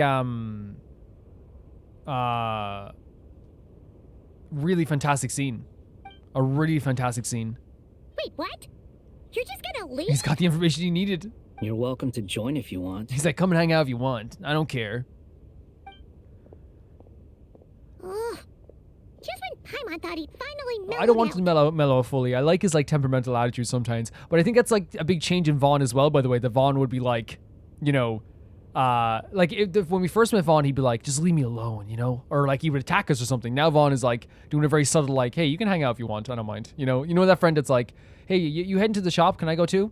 I don't mind. Come if you want, you know? When in reality, they really want a companion to go to the shop with, you know? They really do. This scene was incredible. It's confirmed a lot of my feelings and my respect for a lot of the Fatui Harbingers, much more than I even had before. One of the things I was always worried about with the Fatui Harbingers was that they were going to defend Dottore. That was a big worry of mine. I know people might be like, well, you don't know the Fatui Harbingers as well as you thought you did. Maybe that's the case. But, like, I thought there was going to be an element where they were going to be like, it's just business, and we, like, are going to always side with the other Harbingers. But now we learned over time that the Harbingers will bicker, the Harbingers will fight, and they have their own personalities, and it's like a family almost sometimes too. But in this case, like, the Knave and the Marionette despise him. The Marionette, like, really gets frustrated by him and, like, has his personality down to a T. The Knave as well, which I think is a very interesting take as well on the whole Dottore situation. The Knave has turned around and has been like, how do I say, like, I think he's going to do more stuff. I think he's going to be doing more horrible stuff. And he honestly went the political route and went back, not political route, but the official route, and got him recalled back. But now, since he's recalled back, he's doing stuff probably even more secret, because he knows people know that he's not supposed to be doing some stuff like this as well. But I love that even, like, they showcased, like, how, like, the other Harbingers will get involved with each other, and especially with Dottore, where they notice that he's always doing something that might be, like, you know, a detriment to them, and a worry to them. So she had him recalled. I also loved how, like, you know, as I said, she turned around and, like, not intentionally, but she was right in front of Columbina, and as she was complaining, like, Columbina was, like, poking her cheek, and it really felt like there was, like, a comforting bickering, even though it was only one-sided, because, again, she said she wanted to kind of be, like, do more bickering with the Marionette. A really great scene showcasing, like, the feelings on Dottore, and also even, like, having Vaan know a little bit too much about the Harbingers, but before anything got, like, too out of hand, he's like, I'm going. Really cool scene. He makes quite the impression. He's amazing. He really is a great character. I'll say, I've met tons of headstrong people, but not many of them would join me in bad-mouthing Dottore. Find Vaan again, because he would genuinely, literally, like, badmouth him some more. I love that Marionette's like, I finally found someone to openly just let me talk so much crap about Dottore. Anyway, back to the main agenda. Barca, you said that Columbina has gone missing? Or rather, disappeared. Right. Yeah. We're working on building a connection between her and this world. The simplest method is to find out her real name. I wondered, did they know anything about that? I've actually asked her that question before, but she said she didn't know. Considering our relationship, I doubt she was lying to me. She's like, we are buds. She could have just given you a pseudonym. What did she do while she was in the Fatui? As far as I recall, she was never dispatched by Her Majesty to claim a gnosis or anything like that. Right, so she had a different task than everyone else. You know, I do love that the Marionette, even in, you know, especially since she's not here, she's able to be like, our relationship, when she really means, yeah, we're best buds. You know what I mean? We're sisters. I know people feel differently about the relationship as well, but that's what's so great about, like, Genshin, is that, like, I believe that some characters are closer than they are, while other people don't agree with the same way, right? That Tsaritsa's plans had long contained a place specifically for her. Oh, so she was, like, really, like, a special task I always thought that was weird. What could she do that the rest of us couldn't? Knowing what we do now, it's probably something related to Kuvaki, right? Yes, possibly. More than likely. When she first arrived, Columbina would often go to Her Majesty and ask when she could start the task assigned to her. So she's ready to start at any time? Her Majesty always gave the same reply. The time has not yet come. So she spent her days in Snezhnaya doing basically nothing. Interesting. So she was, like, basically, like, you know, waiting on a task. Again, the kicking of the leg here from Columbina, I know I keep talking about how natural the movements are, but it's something that's so important to me in the way they're directing this. She is so comfortable around all these people. Even in spirit form, she has become so comfortable that she's doing, like, idle animations. You know what I mean? I think it's a really beautiful thing. The Tsaritsa has summoned a beautiful blind maiden to be a harbinger, giving her the third seat by virtue only of her enchanting voice. Because of how good her voice is? And maybe that's why she got so annoyed by her voice all the time as well, coming through her door. It was a dumb and stupid rumor. But the reality of the situation made it hard to refute. So the rumor was that she only got the third position because she had a beautiful voice. And what happened after that? Because she was doing because they perceived her as doing nothing in the Fatui Harbingers at the time. I imagine she stopped caring. She no longer seemed to care why she had been recruited, and Her Majesty never gave her any missions. So she just continued to sing in the flower garden. And she has a beautiful voice as well. She does have a beautiful voice. For my part, I was busy. So busy, in fact, that watching someone be that idol had the me bitterness. fuming. But still, I got the sense that she had long been used to a life of other people claiming she was needed when she wasn't. So the Marionette like read through a lot of the stuff as well, where she didn't feel needed within the Harbingers. I just felt that having a place to stay would cost me something That eventually. reciprocal nature of stuff. And so I waited quietly for the day that I would have to pay the Oh, price. the anxiety of that. The anxiety of that. And on the other end of that spectrum, you had me. Someone once told me that I had the lousiest work and the toughest luck. That's a good way of putting it. So even though the Marionette loves Columbina and cares for Columbina, the bitterness that she has sometimes and like the kind of outward anger is definitely manifested because she was working so hard, but she was still kind of talked down to about her work, while in her perception, Columbina was doing nothing but was named the third Harbinger at the time. I forget who said it, but those words have always stuck with me. Yeah, stuff like that does stick to you forever, 100%. Sounds like something Vaan would say, no wonder. Wait, so she... Maybe, okay, wait, okay, because she can't remember, she can remember some stuff, but she can't remember what who said it. So Vaan literally could have been like, you know, you do the lousiest work and you have the toughest luck. Like he definitely said that to her, but she can't remember who. But you've done your job exceptionally well all this time. Because at heart, you are a conscientious person. Oh, Columbina. Thanks for telling us all this. What is it? Something come to mind? It's just, I'm even more eager to learn her name now. I want to shout at her to her from the rooftops. Either. That makes sense. Nothing screams "you are needed" like your name shouted from across the town. Yes, because we talked about that last time, the idea of an anchor of a name. Like calling someone, by their name and shouting for them.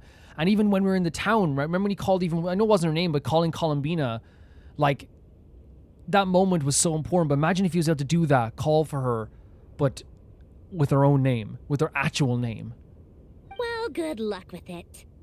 But if you ask me, Columbina is still the most shoutable name. It's a great name, but it's not her name. I'm just so used to it now. After all the arguments we've had, I can't be bothered trying to remember another name. It's second for her. nature. Nor I. Oh, nor I. Sandrone. Harlequino. Again, I think it's also very beautiful, even though she will probably have a new name after this.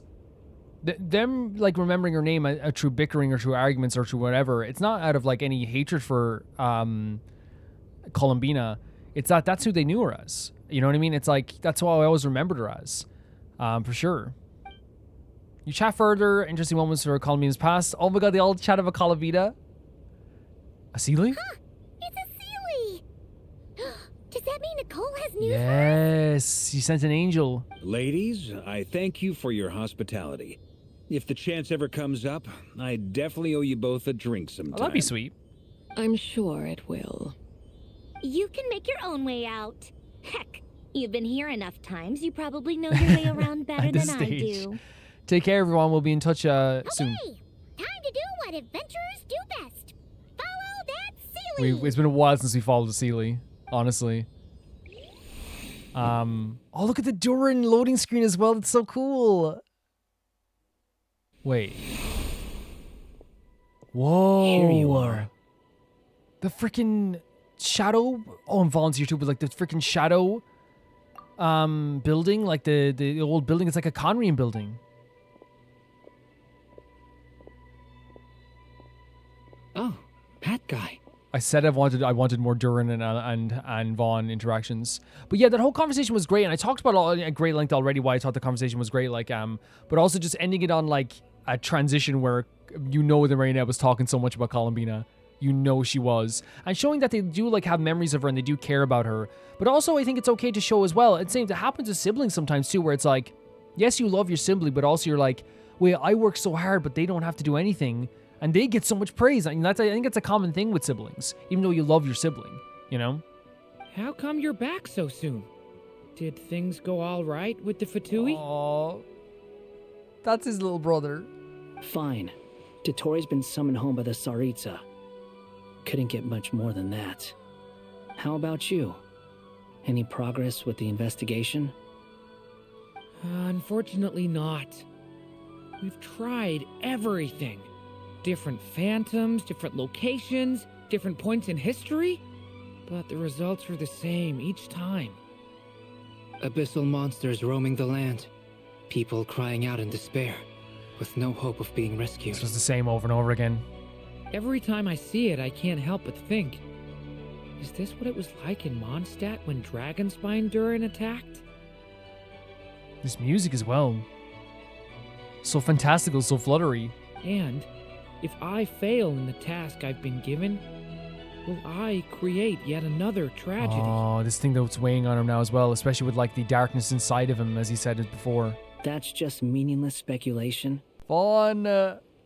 When we encountered similar phenomena So simple. previously, I tried to interfere with those illusions, using sounds and lights to guide them. Okay, but like it's so, when I say that's such a simple way of putting it, by the way, he obviously was like very like he could see that Duran was like, you know, nervous about what could happen in the future with, you know, his form and the darkness inside of him, and like Vaan isn't going to be the type to be like to give you a full soliloquy out of nowhere, but instead he goes, that's just meaningless speculation, and that's Vaughn's way of saying like, don't worry about it. Don't worry about it right now, okay? Please. However, we could not change their fates. At most, we were able to extend their existences. The events of the past are like fate that has been written into Irminsul. There isn't a living thing in Teyvat that can escape its past.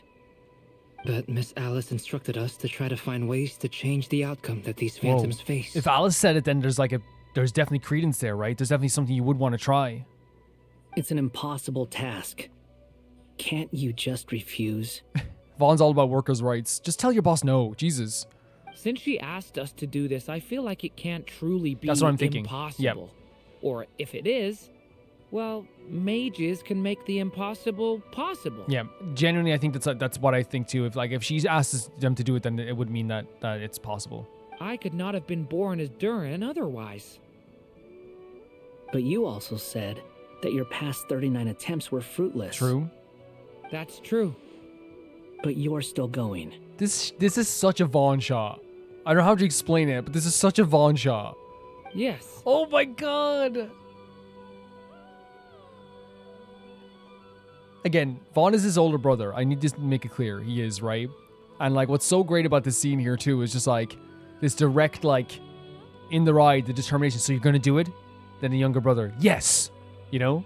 And how's he going to respond? After this many futile attempts, surely you realize that you're not doing this because you still believe what some mage told you. Vaan. I cannot believe these scenes. It's because you want her hypothesis to come Yes. true. It's something you wish for deep inside. Look at these lessons, these small little lessons. So, think for yourself about what you want to do. Oh my god. As long as you don't believe it's futile. Stop. It isn't. Stop. This is what I wanted. I wanted to see more of this. 100%, I said it before. I want to see more of Vaan and Duran interacting with each other. And this here is such like, again, it's a very Vaan way of putting it. It's very simple and straight to the point. It's not some like fantastical poem. Like, it is literally just like, dude, like, this isn't an order. You're not doing this on order. You're doing this because you want to, right? And as long as you're doing it because you want to, it's not futile. It can't be. As long as you believe in it. As long as you don't believe it's futile, it's not futile. Kind of giving that kind of thing to Duran. I think to like, you know, it's one of those things where like standing on your own 2 feet. While there's people that can help you, while you can give these orders, it's not just because an order you're doing this, because it's inside of you. It's you that wants to do this. Yes, Duran, yes. Yeah. Yes. Previous experience indicates that we cannot touch the phantoms, which limits the effectiveness of our interventions. If we want to clear this hurdle, we need to break this rule somehow. Same thought here. Following the same rules means repeating the same failures. Reducing ourselves to mere playthings of fate. Yeah, you can't just repeat the same actions over and over again and hope that it works out. So you mean We need to figure out a way to make contact with them, despite knowing that we can't? Yes, and I suspect that's something only you are capable of. Oh, yeah? Everything in Teyvat is logged in Irminsul, but the withering that once occurred in Sumeru was a sign that the Great World Tree was being corrupted. This corruption allowed things that should not have existed in Teyvat to appear. This is tantamount to rewriting reality to an extent. Okay. You're saying abyssal power might be able to affect those phantoms? Because so the abyssal power inside of him. No one's ever tried it before. Look at this crew. If you're gonna try it, it'll take courage. And you have to be confident that you can control it. We said this. Man, go back to the Q&A. This is what I wanted since then. Look at this, like, this thing that he's instilling in Duran now. I've wanted this for so long. Is anyone there? Has Oh, anyone someone seen from my daughter? Hyperborea. She's missing. I have to find her. His music's getting more dramatic as well. I hear someone inside. Spargana? Are you in there? Ah! If I can use my abyssal powers to warn him that there is danger here, maybe it'll change his decision. Maybe? Maybe he'll stay away. Possibly? Look at this crew. Yes. The important thing is not the nature of the power, but rather how you use it. Yes, again, it's not just because abyssal power is not just evil. It's not evil. It's how you use it, 100%. To intimidate and obstruct. Sounds about right for the Abyss. Still very much Vaan. Let me try. I should be able to influence that thing. This is like the two older brothers giving their little brother a pep talk in their own way. So we're actually going to see, like, we're playing as Duran. What? This isn't the time for that. Just run. Make use of the stone pillars? What do you mean make use of stone pillars? We have to follow him? I hear someone inside. Spargana? Are you in there? Okay, Duran can use the power of the Abyss to affect the world in which the Phantom is located. For example, using it on a stone pillar will create a barrier with the intimidate and obstruct attributes, which in turn will affect the choices that actions the humans of the human phantoms. So it is literally intimidation and obstruction. What is this? Looks dangerous. I should get out of here. Man, we're playing as Duran. Oh my god. He can fly. He can fly. He really left. Ha! We did it. And he turns to Vaan as well to say we did it. He's so happy. Don't celebrate too soon. Follow him. See what he does next. Man, this is all I ever wanted. This is all I ever effing wanted. Oh my god. This is all I wanted. Monsters approaching from the front. You need to stop them and create an opportunity for him to hide. There? No, there's monsters ahead.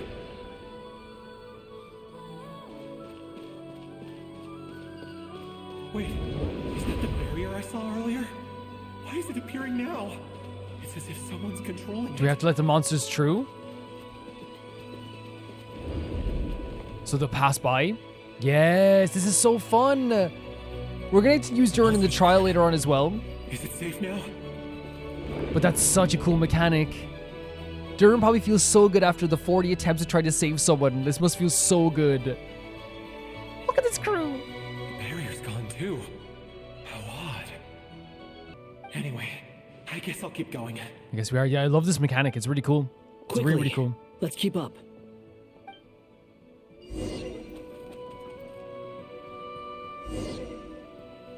Wait, there was someone else here? Don't go any further. We've got anti-monster traps laid out everywhere. And the fact that Vaan kind of gave him this like very stern inspiration to be able to move forward and do this with his abyssal powers. There's a barrel? We're gonna blow up the barrel? So we want to make sure he moves out of the way before we do might be able this. to use the explosives over there, but we need to take care not to hurt him. And then we blow it up? I'll use the barrier to keep him at a safe distance. And then we do this. Seems to be helping me somehow. This must feel so good for Duran. By the way, we can fly, by the way. I saw, but I want to wait until we're actually like in combat to see the... Oh, no. See the full extent. Oh, no good. Gotta keep moving ahead. Such a great design.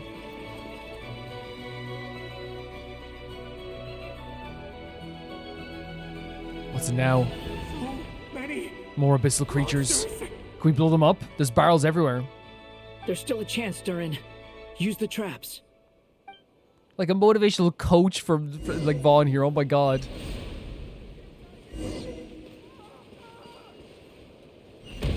Lovely stuff. Go into the barrier. Let's go. See you later.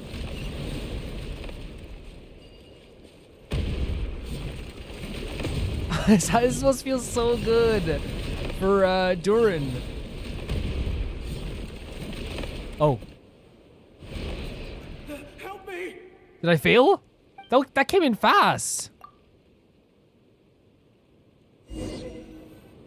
That came in super fast.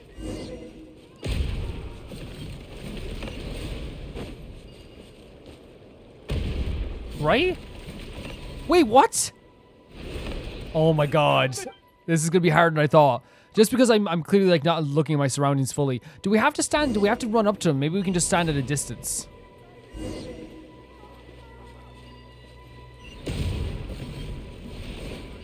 Clearly not.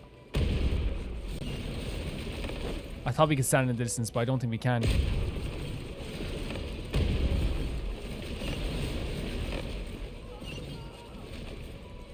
Blow! I've had troubles with the I don't know if it's just PlayStation, but I've always had trouble pressing the buttons at the same time on PlayStation for some reason. But people tell me like on PC it's like really easier, but maybe I'm just bad at pressing the buttons at the same time. See there, like it's like we have to like... I'm tapping! Please! We gotta watch out again. Yeah, they were closer, by the way. Huh? Oh, okay, no, we haven't. Is that enough? I think that's enough. Wow, what a game. Okay. What a This is game. new development. I've never seen this happen before. Yeah? We might just be able to save this person. And he's so excited about it.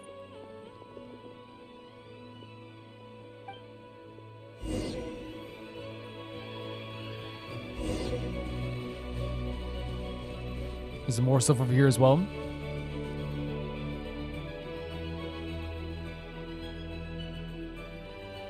Hello there. Have you seen my daughter? Spargana's her name. She's carrying a large backpack. The fear that this character must be going through right now must be like crazy. Get out while you still can, you fool. You won't find any survivors here. But I can't just leave her here. She must be so scared right now. Sorry. Wish I could help, but I haven't seen her. You'll just have to keep looking. Yeah, it's such a scary situation. You can only imagine what this father is going through right now. Okay, thank you. If I do find her, I'll get her to shelter and come back for you. That's freaking lovely.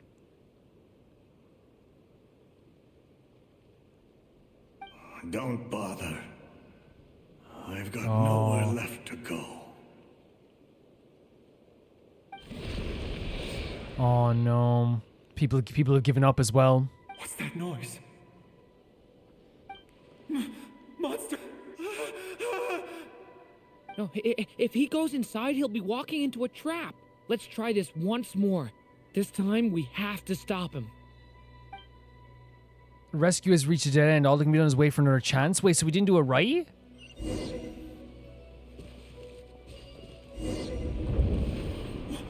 Why? How will I know where Spargana's gone like this?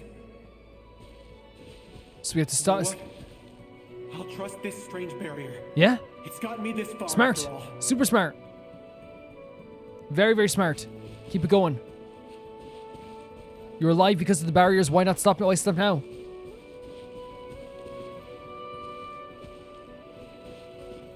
Spargana, are you there? Oh god. What? Wait, did we do the wrong thing here? I'm just trying to make him keep going, right? Spargana's not in there.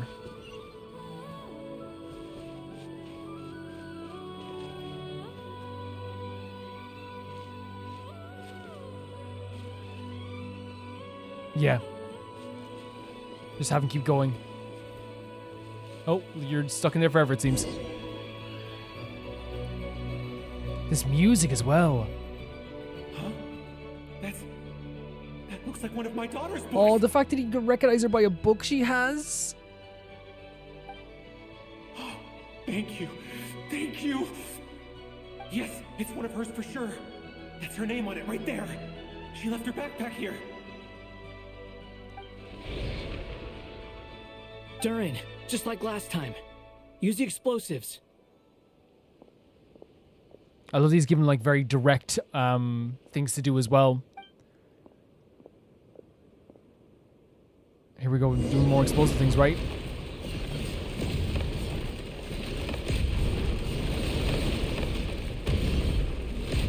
This is crazy.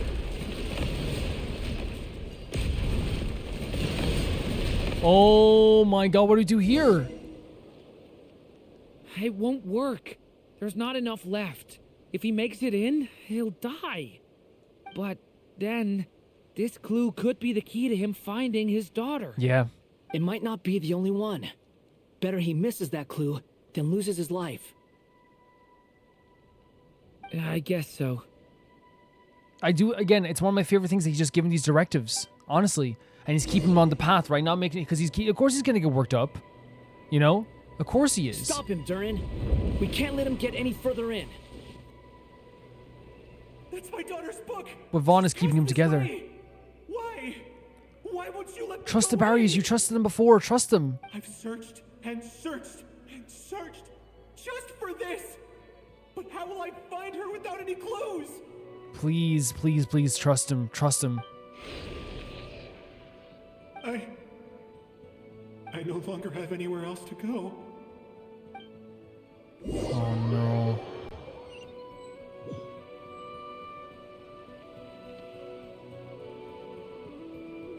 I'm sorry. I'm so sorry. And look, he's getting worked up about this too again. He's so like emotionally invested in this as well. You know, as you would be. Like it's a horrifying situation. He refuses to go anywhere else. Whether he opens this door or not, all that awaits him now is death. We couldn't change his fate. Oh. Albedo? Hat guy? Let's try one more time. I don't know how we're gonna do this, but I don't want to give up either. He's so determined to help out, isn't he? He's so determined. Albedo with a nod. Slight little head twitch by Vaan. Why am I here? What's going on? All these scenes running through my head. Where are they from? Huh? What's going on? Is he noticing things in our world more often?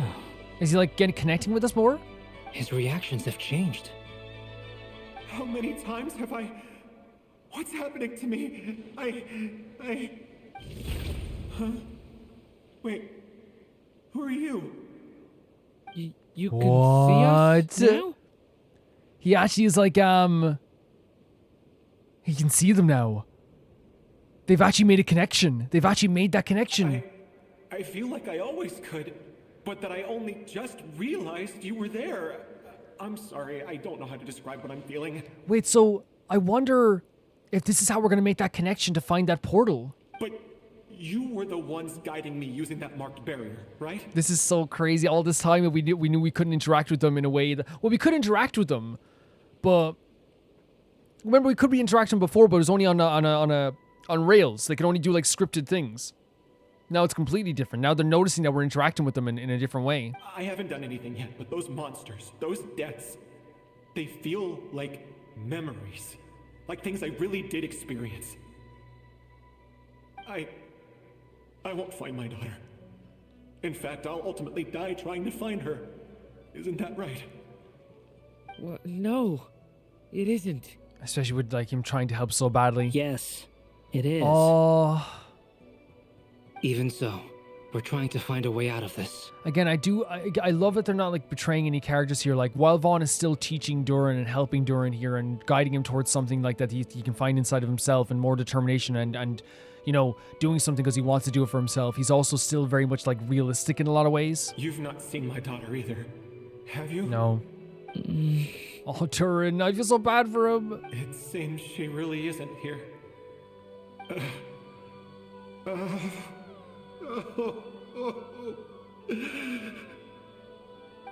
I'm sorry we couldn't help you.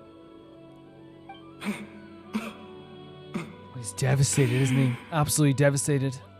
I'm just tired. Maybe this is destiny. Maybe it doesn't matter how hard I search. How long do I have left? Experience says 15 to 20 minutes. Again, being Vaughn's so straightforward. 15 to 20. Thank you for all your help. Let's rest a while. You look This dude's a good too. dude. This dude's such a good dude. Now's not the time for you to start pitying us. Vaan. It's not pity. I'm just realizing that I've only got 10 or so minutes left. You know? So he just wants to rest for this 10 minutes. Oh my god, what? I did not expect us to get to this point You're from at all. Mondstadt, yes?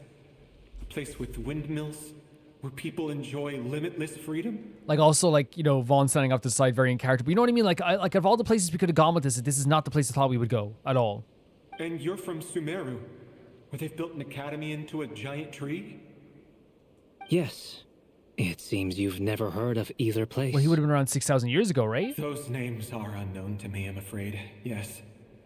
Have you heard of Hyperborea? I got, guys, every 2 seconds I'm kind of like, wait, what the hell? How are we still in this moment? You know what I mean? Because like, how did we get here? I never thought we'd get to like a campfire with one of the Hyperboreans, you know? I have, but I heard that it was destroyed in the distant past. Yep. I see. That was where my ancestors once lived. What about Delphi Pytho? Was it later rebuilt? I've never heard that name. Then what about Salvindaknir? I have seen that name on stone tablets on Dragonspine. But I'm afraid the only things left of that place are its ruins. Right. I see. Sure enough, there was no way to turn this around, huh? I'm sorry. I was the one who asked to chat, but it seems like we're too many ages apart. There's barely any common ground to start from. He just wanted to have a chat in his like last few minutes, but like obviously, yeah, it is harder to like communicate with people when you're not from the same space and like you don't even have not from the same space, but not from the same time, I should say. It's all right. We did hear something new, at least. From how you speak of your lives, things must be going all right for you, I guess. Yeah, much better for Duran, much better for Vaan. Much better for Albedo as well, if you think of it too. Like, he's been through a lot as well, but like, especially for Vaan and Duran, like, they've gone to a place in their life where it's like so much better. They are. Mondstadt is a place of freedom and happiness. There's a lot of good people in the church and the Knights of Favonius, and even outsiders find that it's an easy place to feel at home. Lovely stuff. We have festivals a few times a year. Everyone gets together to drink, he's so and happy. sing, and be merry. And the nod the head from Albedo. Yeah, like, I'm so happy that he has this life now. Sumeru is a lot more uptight. Not really the kind of place where you can relax. It's a nation fraught with problems wherever you look. Still the remnants of corruption, racism, subjugation. It's all there, 100%. Can't believe he's here. But if all you want in life is to seek knowledge, I guess it's pretty much paradise. Yeah, honestly. That's wonderful. Again, it's lovely to just communicating their home worlds to him, you know, and like it's nice to just share that as well. In other words, after this all-devouring black tide passed, humanity did not merely avoid extinction, but rose to build prosperous civilizations anew. Is this making him feel comforted that like the world still continues at the very least? I mean, I can see you all right now. Yep. That must mean the future isn't a total mess, right? That's true. This must bring him, yeah, it must bring him so like a little bit of comfort at the very least. Well, time's almost up. Let's part ways, I think. Might be best if you don't waste too much time. I don't think it's a waste of time at all. The chances are slim, I know, but I'd like to spend these last few minutes looking for Spargana. If things work out, I'd love to tell her about what I've heard. Oh. He's such May a we good meet dude. again. Well, or not, most probably. In that case, may your wishes come true.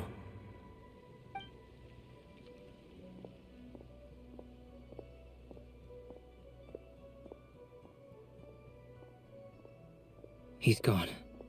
In a few minutes, he will meet the end that was his to begin with. Yeah. The ending of this tale did not change, but I believe that we've just made the most progress we have yet. And that's the thing from an alchemist perspective as well. It's like we didn't actually get what we wanted out of this. We didn't actually save anyone, but there is progress. May your wishes come true. If only it were so simple. Yeah, honestly. Hat guy, could I ask you a question? Ask your big bro a question. You've never talked about your past. It seems complicated, and it weighs heavily on you, too. True. Would you be willing to tell me about it? I mean, sometimes it's better to get things out in the open. Take that guy we try to help, for instance. At least he said goodbye with a smile. Could you imagine Vaan telling his life story? Like even the stuff about like, trying to erase himself and the stuff too? He has such a big history, right? He has such a big history. I know about Albedo's past. Our experiences are very similar, and he created me.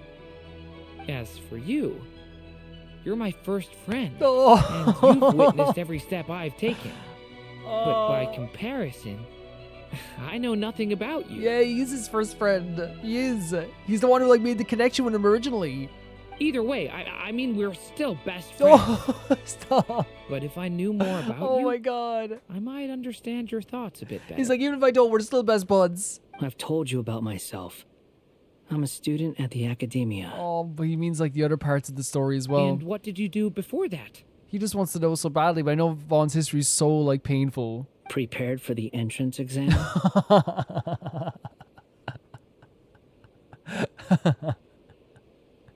He's so snarky as well. That's so funny. All right.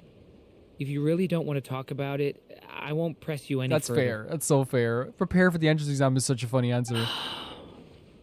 I was a puppet built from the branches of a white tree, using technology left behind by the Conrian schools of mechanical engineering.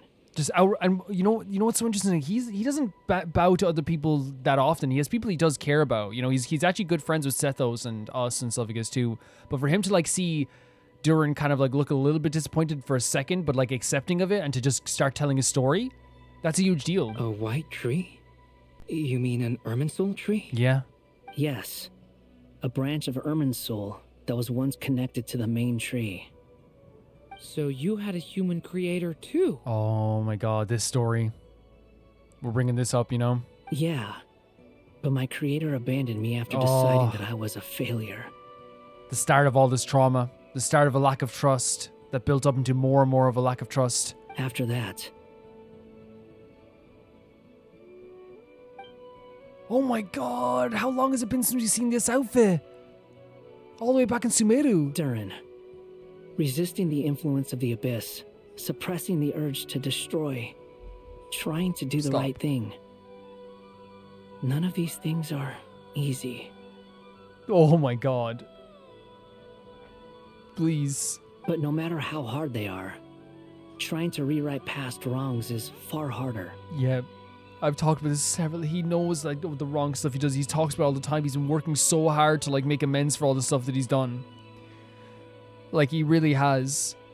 Anyone that says he hasn't, just like it, like you know, it's he has. It's right in front of us. Even now, he still acknowledges it. Oh, he looks back on himself and he saw that outfit and he stopped himself. And instead of going on talking about all the horrible things he's done, he's trying to talk to Duran to suppress any dark feelings. Because preventing yourself from doing it is going to be way easier than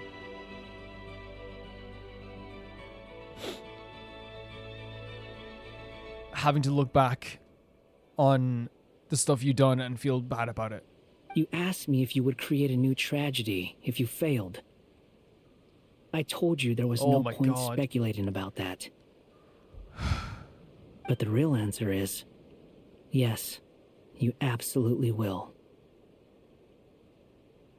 That guy. This scene. This scene is insane. But at least you've got people here to help steer you away from the wrong path. So, just keep aiming towards the light. Oh god, what the frick, Genshin. Oh. Because he never had that either. He originally didn't have it. He had someone freaking pushing him towards the darkness. That's what he had all the freaking time. That freaking evil fucker, Dottore. That's what he had the whole time. But Duran has people. I will. I promise. Please. All right. Break time's over. Yeah. Vaan acknowledging all of this as well. Alice? Hello? Duran speaking. Duran speaking like it's the other side of a phone. Oh my god, that scene like was ripping me apart, guys. I was feeling it so bad. Vaan acknowledges the crazy stuff that happened in his past. He has for a while. He always has. That's why he wanted to erase himself. And him imparting that knowledge onto Duran. This is what I've talked about since they've met each other.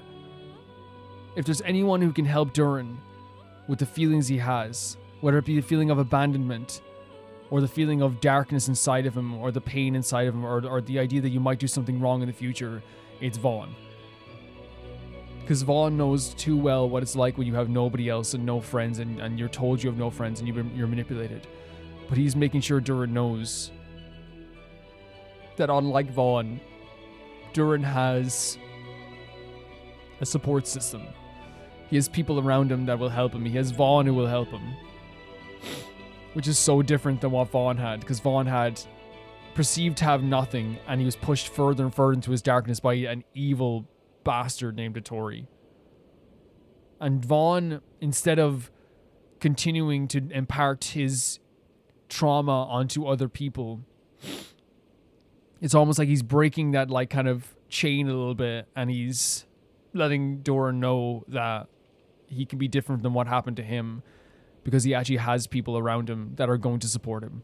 And that's so important.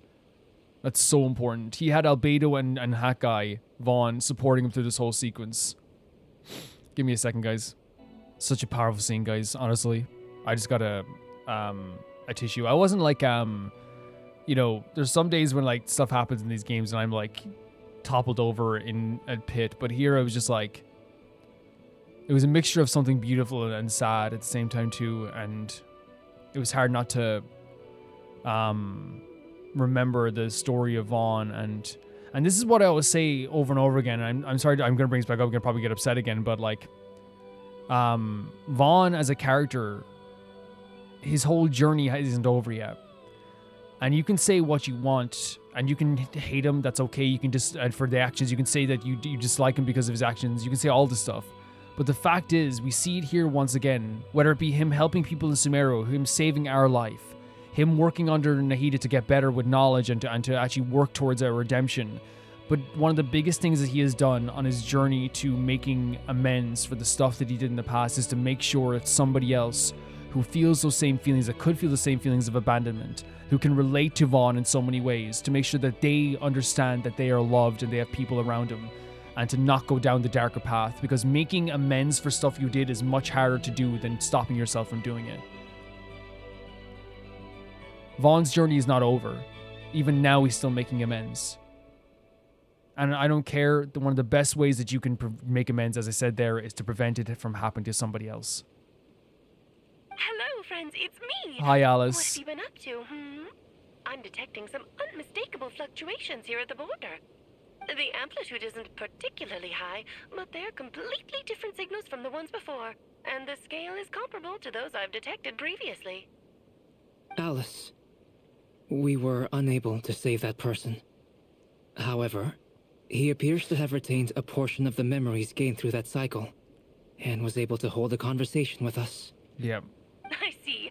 Well, that is rather odd indeed. It definitely merits further attention. Could I trouble you to keep trying the same approach? I need to gather some more data. Counting on you. He's like, do more experimentations. I should probably have Nicole come and check this out Oh, as please. Whoa. That's such an interesting place to end this. Right? Wait. Genshin. There you are. I was worried you might stop to collect treasure chests opened by the No. Sealy along the way. This is not the way It would have I like. taken you so much longer to get here. Just call. If we go into Act 6, then just call the whole thing Act 5. You know what I mean? At this stage, if you're just going to transition right into it, you know.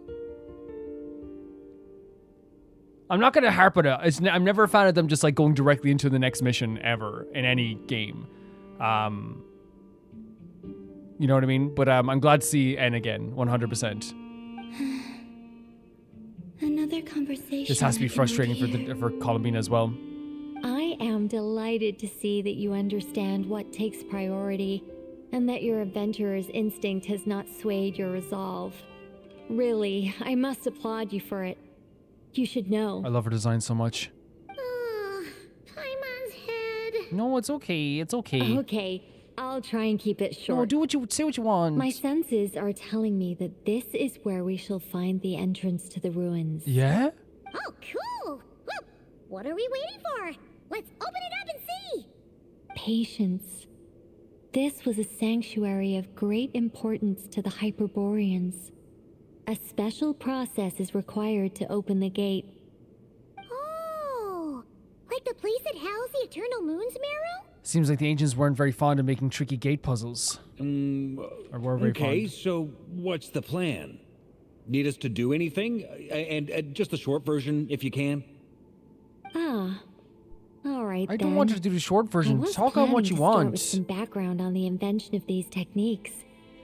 Are you sure you don't want to hear it? Yes, I do. It's quite informative. Don't worry about people saying nothing, okay? And Paimon will listen to you anyway. She will. Just because her head hurts, she'll still listen to you. Paimon's a sweetheart. Remember what you were saying about priorities? Paimon, we gotta listen to this. I want to hear it so badly, Paimon. Fine.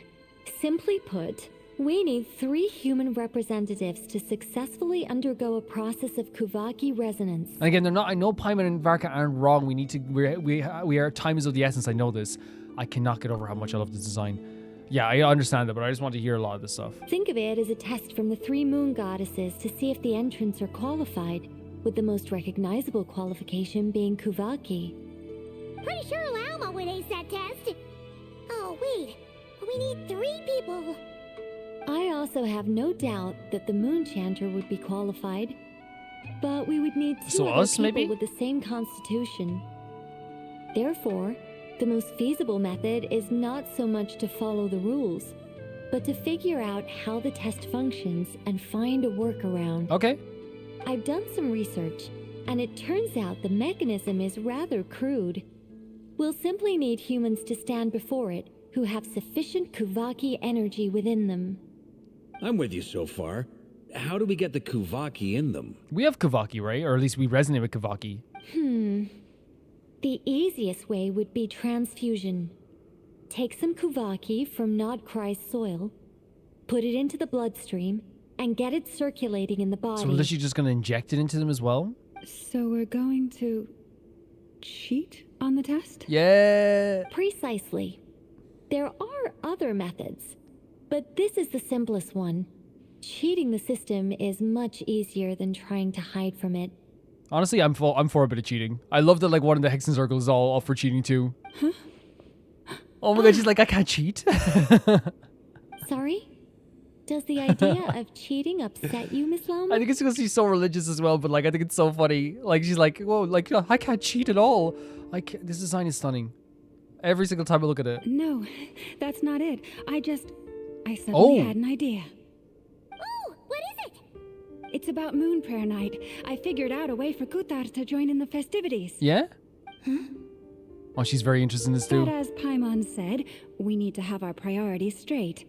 Let's get back to the test. I'll follow up with Nefer on the festival arrangements. Wait, does she want to like somehow like put like to transfer some energy into something or try like so she can like I don't know if it's possible to blood transfuse or something. I don't know, like something to a blood transfusion. Oh, okay. Anyway, is this really the best method we have? A Kuvaki transfusion sounds dangerous, no matter how you slice it. If you think that's dangerous, wait till you hear the other methods. I'd be more than happy to go through them if you'd like. There are several. I love that her character trait is that she just starts saying stuff and people are like, please no. But I want to hear really badly. No need, we're good. Let's go with this one. She doesn't even talk that much. She doesn't even talk that much. Very well. Kuvaki transfusion it is. Now, I should mention that the risks can be greater or lower depending on individual compatibility. It would be rash to simply infuse the Kuvaki and hope for the best. If the body rejects it, the reaction can be quite severe. The symptoms are similar to another condition that some people living here suffer from, known as congenital Kuvaki sensitivity. Right, okay. So, before we execute our plan, I will perform a simple test of my own to see who is compatible and who is not. Once that is done, we will have to complete the resonance process as rapidly as possible. The participants must remain stationary while the Kuvaki circulates and bonds with them, and they mustn't eat or drink anything.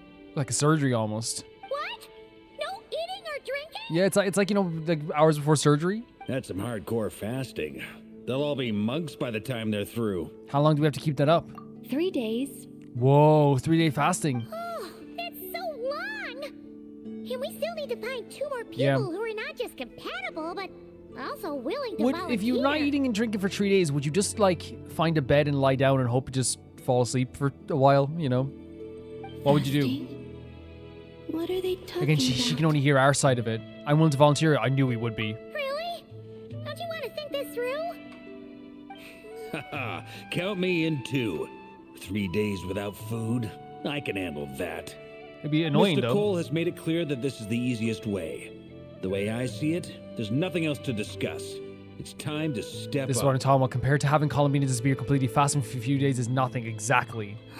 Exactly. And now she's seeing all the effort people are going through for her as well. Yeah, you're right. In that case, Paimon volunteers to be captain of logistics. She'll keep the fires lit and grab some spare clothes to keep you comfortable. Good work, Paimon. Then we'll start with you first, Traveler. Please step forward. They really should have just called this Act 5, by the way. That they're just going into the next act. Like, just call it all Act 5. No one's gonna hate you for it. How's it going? Do you feel anything? No? How about now? No. It's really pretty, though. And now? Still nothing.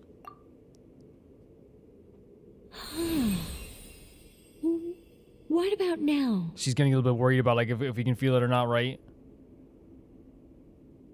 You guys, it's not a competition, you know. All right, I'm officially impressed.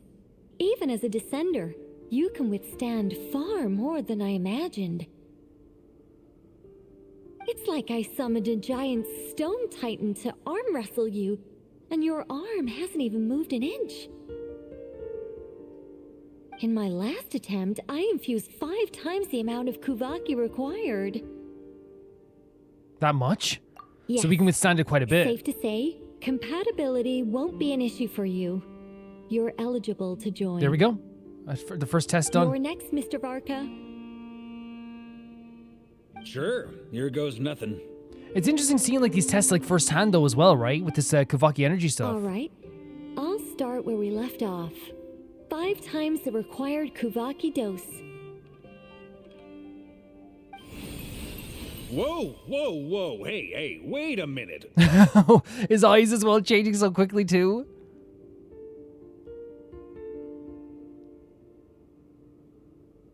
How's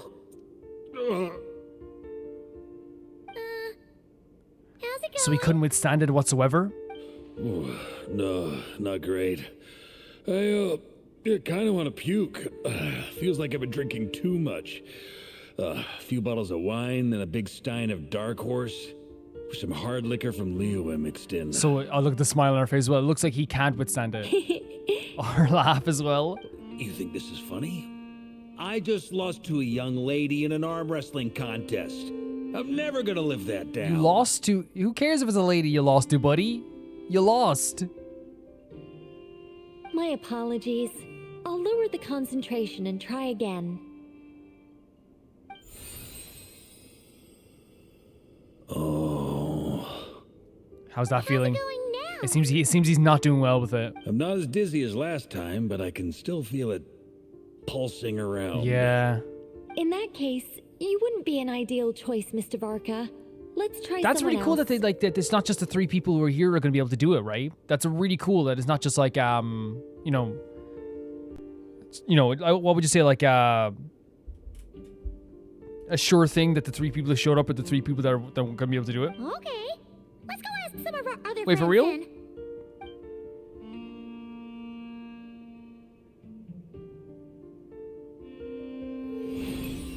So there's Lauma doing the test. I'm pretty sure she's going to be able to do it, right? Was she? No surprises here, Miss Moon. So there's 2. You're perfectly compatible. You may join. Okay, we have 2 people that are able to do it now. Nefer. So Nefer came along too. Oh, she wasn't. Okay. I'm getting a slight headache. Oh, okay. Shame. You were so close. It's actually such an interesting sequence seeing all this like Kuvaki like testing. Oh, Yehoda. Oh, poor Yehoda. Whoa, I'm itching all over. Get her off her. I can't handle Allergic Yehoda being reaction. upset. We can't have She's that. allergic to it? Huh? I know. Well, are you gonna start a war? It's like I don't got all day. The Hexenzirkel is an organization that cares for and protects children. We will not have them do dangerous things. Not even tests. I know might take offense to this. Okay, fair enough. That's great. And Heffa? Is something the matter? The candidates have to be human. Aw. I guess that rules me out. Because he's a Fae, yeah. I do like that the Hexenzirkel, like, yeah, we don't want kids getting involved in this. Like, even though I know it's like very capable, you know? Huh. Everyone except the Moonshanter got beaten. Guess I don't need to feel so bad after all. I mean, Self-conscious. This isn't going to be as easy as we thought. I mean, dude, like, all these people around here are some of the most powerful people in the world, so, you know, it's if it defeated them, you know? Perhaps I could ask for volunteers among the Frost Moon Scions. Who could join him? Well, there are other people, like, there is, like, Vaan and Albedo. Well, Albedo and Duran aren't human either. Well, the 3 of them aren't human, right? I'll see about talking to some trusted Lightkeeper colleagues. Itlua springs to mind. Who could be the 3rd person? In fact, I think we had some former Frostmoon Scions join our ranks recently. Can you give me the scientific explanation for how the test works? I can probably make some kind of test bot. Oh, she wants to help out as well. Then we can just zip through Nasha Town, going up to people and pressing a button to check their status. That'd be cool. Wouldn't that be way easier? I mean, it'd be a cool thing to create. No. Wow. No elaboration for She's in serious mode, I guess. How about I contact the Knights of Favonia's garrison in the Wave Chaser plane? Shame that Lohan's already left. And that guy's even tougher than I am. Strange. The moon goddess is clearly revered by many people. Yeah. So why is she on the brink of That's an interesting point for disappearing? like that. She's from her perspective. She's like, what? Gee, look, all these people are showing up for her, but like still she's disappearing. Because again, it's about the natural order of things from Alice's perspective. She has to have like a purpose on this earth. I think it's to do with the name as well. It's almost like she has to have like a place, right? A for sure place. There's some weird spiritual aspect. Even though she does have a place with everyone here, everyone wants her here. There's like something to do with the name and having to have like a part of the natural order is what she said. She mentioned that the world has rejected her from the very beginning. Yeah. And when we fought the Reikir of Solnari, it seemed like she exhausted her power for our sake. Yeah, she fought so hard there as well. Also, Paimon's not sure revered is the right word for how people feel about her. Gratitude, certainly. For my part, anyway. Yeah, we all love her. We all love her dearly. It's basic reciprocity. She helped us, so she But that's deserves not the our only help in thing. return. Even if she didn't help us, I'd still want to help her, you know what I mean? Yeah. Even though she looked like she didn't care, she still saved a ton of people, including me. A review of the relevant data leads me to conclude that Miss Columbina is a good person. So analytically, Columbina, you are a good person. And again, we're seeing all the how people feel about her here. Like all these people who generally have grown to care about her. I hope Columbina sees this and understands that like she already knew that people have grown to like her a lot more. But like legitimately, she's means a lot to a lot of people now. Yep, you bet. Even I know said so too. They really think so? Yes, yes. I'm super surprised that Columbina isn't her actual name, though. I think it really suits her. It does kind of, doesn't it? It's light and graceful and, yeah, just a really pretty name. I'm sorry, but like that's a compliment and a half, by the way, Columbina, for Yehoda to say that the name suits you because it's pretty. She's basically saying you're pretty. You know what I mean? She's like, she's really pretty and graceful and light, you know? I know, right? And then I know agrees too. Unfortunately, that's not our decision. Exactly, to make. 100%. But I do think it was a compliment them saying that, like, hey, the pretty name suits her, you know? Columbina. That was the code name the Fatui gave me. But it also came up in the song I heard when I was born. Do you think that could be her actual name? But is that really all there is to it? What do I truly think of my own name? Is there anyone left who will still call me by that And she's name? looking to Aether as well because she knows that this is the one person she trusts more than anyone as well now. She told me to pick whichever name took my fancy. Why did I pick Columbina?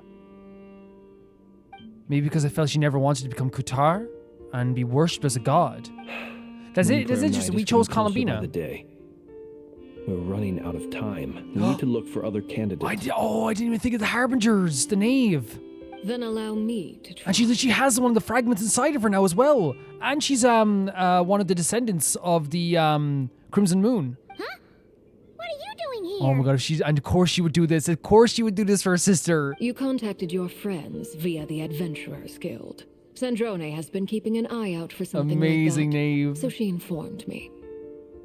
Since I have the ability to accommodate a moon marrow, I should prove to be a suitable Yes, candidate. 100%. It does make sense. And the fact that she's here, again, 100% for Columbina, right? 100%.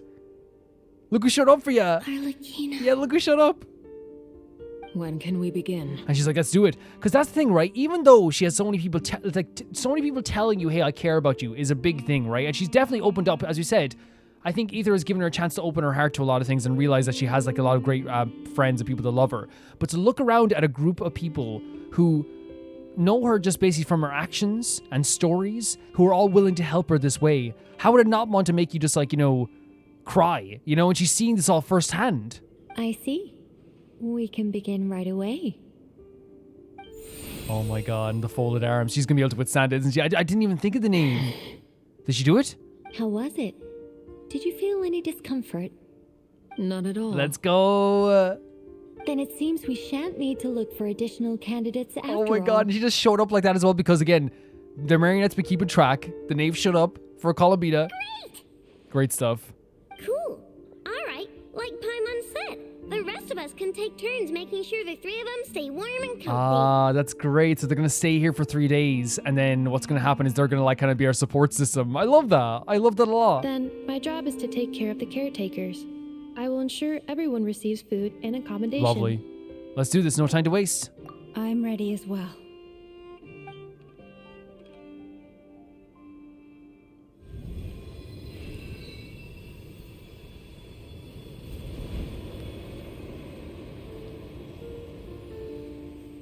Such a beautiful scene as well.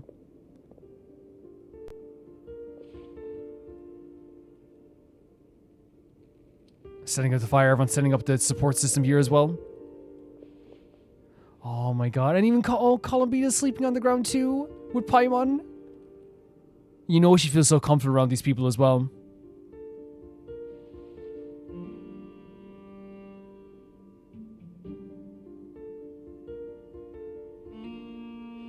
Oh. And look, he's like, hey, look, you can't go over. Even though Paimon desperately wants to go over, of course she would. That's her Aether, you know? Of course she would want to go over there and help him. This is such a well done scene. The work is done. The sacred scroll shut. The stars grow dim, the people silent. This... The white sun sets, the silver moon rises. O path to the temple, appear now before us.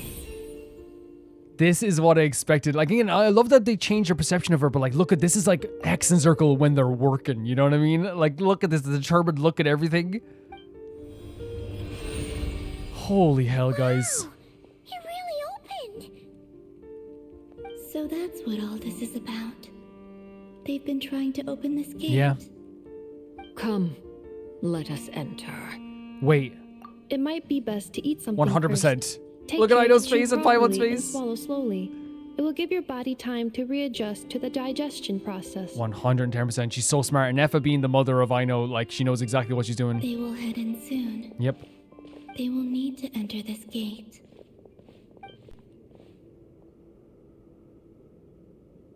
Are you entering? Huh? I cannot pass through. Oh, no. Is it because I have no physical body? Everything reminding her that she's she's not, on the physical plane anymore. Oh, Columbina. It has been 3 days. My strength Yeah, we is have to all rush but into this. completely faded. Can I really hold on until moon prayer night? Hopefully. I hate seeing they're like this at all. At all. So it's Act 6 now as well, which again, I think they should have just made it all one big act at this point. You know what I mean? I think they wanted people to take breaks, but like if it's already going to be not like people, we're not taking breaks at this moment anyway, which, that's what I'm going to be doing now. I'm going to be coming back in the next one. I feel like they should have just like, they should have just gone with it anyway, Oh, you can go back down here anyway. You know what I mean? I think they should have just made it one big act. I know like what would have happened. I'm not stupid. I know that people have been like, wait, the act is like 8 hours long? Oh no, but like people are gonna like the people who like, I'm not saying that's not a good critique by the way, but there's gonna be people that are gonna complain about something anyway. You know what I mean? So you might as well just make it one big act. If you feel like this is all one big act and you feel like you want to put it together like that, because we just did like 20 minutes of the act past the the point of Act 5, it might as well be a full act as well. Like my initial thoughts on all of this, I think that this is one of the most incredibly emotionally, Act 5 for example, top Act 5, one of the most emotionally impactful acts in Krai, I would say so far.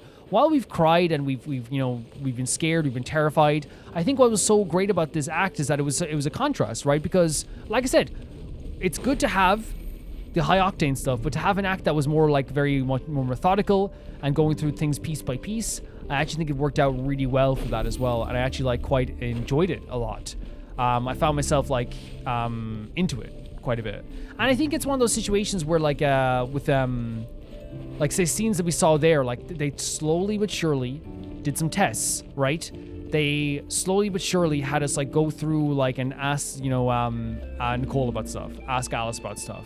Have everyone branch off and do their own studies, figure out stuff, come back and talk about it, go back again and talk about it, look for Columbina, have us walk through this world as Columbina, looking at all the people and their relationships in the world that they live in. There's so many little tiny things that felt very methodical, and they still feel methodical even this act too, which again, I don't mind either pacing. I love high octane stuff that we saw last time because it was my heart's racing all the time, and I love the feeling in the pit of your stomach that you get from methodical stuff. It's really good either way, but I love the contrast because again, if they did another high octane act, it wouldn't have worked in my opinion, just because it's okay, we're going again. Now, here's the thing. I wonder if I say this, but then Genshin can pull it off. What am I talking about? I'm it wouldn't have worked out, but then I'm there at hour 2. This is insane, So it's one of those things where I think on paper it's you would like it to have a contrast, and I think they know that. But in actuality, maybe I still would have been going insane. But I like that. I'm more of a fan that they did a methodical pace this time. I really am. And even the scene there with Vaan and Duran is what I wanted since the start. I've wanted that since the beginning. I've wanted the idea of those two characters being friendly with each other and Vaan giving advice. It's all I ever wanted. And I said this in the Q&A previously when I did a Q&A before I went to Krai about what I think about what I want for the new for Vaan for Duran and his character. And I said in that Q&A, I said I want Vaan to be giving him advice. I want Vaan to be helping him out and helping him adjust to things. And in this sense, Vaan is one of the best teachers that you could have. And I think Vaan and Albedo together being the support system for Duran is fantastic, because what you have is Albedo can relate to the idea of being a creation of Rhine Daughter, can relate to all the alchemical stuff and the experimentations that can be done and like the science behind it. While Vaan, I think, very much understands the emotional side of it, where Vaan kind of understands what it's like to have a darkness inside of you and to give into that darkness and to feel the darkness getting bigger and bigger, the monster getting bigger inside of you, and then to give into this. But as Vaan said, like, you have a support system. I didn't. In fact, he had the opposite. He had someone forcing the darkness to come up even more. That's what Dottore was doing. I also think it's incredible, like, the reintroduction of Nicole, or the introduction of Nicole and the introduction of Alice. But the Nicole stuff is incredible. Her design is great. I love that she's like a very self-conscious character, but when she needs to, she definitely like locks in as well. A really stunning character design, one of my favorites. I love the beret. Love the way the kind of like the what do they call them, like tights. They look almost like that they could like disintegrate with like a touch. They look so like the whole design looks so delicate. You know what I mean? The whole design looks so delicate. Her outfit looks so delicate. She really does have a great design. Very angelic in a lot of ways. Yeah, there's so much stuff to really like love about this whole act here, in terms of like the character stuff, the characters that are pairing off and talking to each other. The stuff with Columbina is so emotionally impactful, seeing her go out, wander around and realize stuff about her family, hearing like the two Harbingers talk about Dottore. So many different things that I absolutely loved about this, and we can talk about this in even more detail in just a bit too. I'm gonna find a place to kind of like rest against the wall maybe, and just record that, and then I'll talk over that as well. So let's talk about everything that's gone on, I guess, in this episode. I had a really fantastic time with this. I think this act has been so incredible so far. Well, it's already over, this act, but now it's gone into act 6. But I kind of, so far they seem like the same act for me, just like separated into 2, which I understand why they do it, but like I still think it could have been one big act 100%. Maybe I'll change my mind as we go into this next act as well, though. But we started off this episode, we met Nicole. And she told us basically that she is like an angel. And by the way, meeting this character was such a beautiful thing. Like, it was such a shocking moment, because I thought we might like hear her voice at one point. Or at least like I speculated like, oh, maybe we'll hear her voice. You know, and in a way I was kind of like worried about it, because I was like, you know, that's confirmation of like that I nearly got spoiled for something or whatever. But instead, like, just seeing her here was like such a shocking, amazing moment, honestly, as well. She says that she knows a way to reach the moon beyond the skies. And the way to do this was basically like to kind of make a connection that's kind of like a handshake with some of these spirits that are already here. So we can finally kind of use the portal that the people of the Hyperborea use to go beyond the false sky as well in that way too. She talked about the funerary war, how it ended when it ended and the 3 moons retreated beyond the false sky. The Hyperboreans accepted blessings from the angels, but many of them still worshipped the moon, and they devoted their whole lives to it, only to be hurt in the end. Like, they build these titanic structures, these amazing things, only to find out that the moon goddesses were dead. It left them kind of like really sad, destitute, hopeless. But they did figure out a way to, like, you know, send people across that border of the false sky, and that's exactly what they want to do for the character that is Columbina, who, of course, we're trying to look for a name for Columbina as well at the same time, too. But yeah, she described it as a handshake. Like, it's a possible handshake that could happen between us and the spirits, which is just like a small connection into the other world. Hopefully we can do something like that. And the meeting between us and N was so fantastic, because it really, like, made her into, like, this character that, like, I didn't expect. Yes, she had this heavenly glow about her. She was angelic. She was this, like, really amazing, like, oh my god, look at this character type of character. But she also felt like pretty normal in a way, which isn't a bad thing. Like, it's not a terrible thing at all that she like felt like more normal than we would have thought. We're not gonna be sitting here like, oh my god, like she's a real character. But kind of in the way that, like, you know, Alice felt like more larger than life than she actually even did before. Because I was so happy that, like, in her case, she still felt so like larger than life. She still felt so intimidating in a way. Whereas with N, this character who seemed like she was just like so like put together and everything like this way as well, she's actually very self-conscious, and she's actually, like, you know, very nervous and self-conscious about like the way she presents herself, when in reality she's just like a very talkative, nice person. But obviously we only heard her in small bursts. But like, it's really funny that, like, again, it's a character trait. It's amongst friends, like, you know, they are friends in the Hexenzirkel. The idea that, like, she talks too much or whatever, and your head will hurt from listening to her. But honestly, like, I actually really liked listening to her. Love her design. Love this meeting. It was really mind-blowing moment seeing her design. I just didn't expect to see it there at all. Yeah, really cool stuff. And after we kind of like separated off from N in this amazing scene, absolutely beautiful. I will never stop talking about how beautiful the scene with N was. We went on to find more like records of stuff about Columbina in the hopes of finding like more her name or finding more records about her. And at first it was actually a very interesting thing that, like, Lauma basically said, like, okay, I have these unreliable records and these reliable records.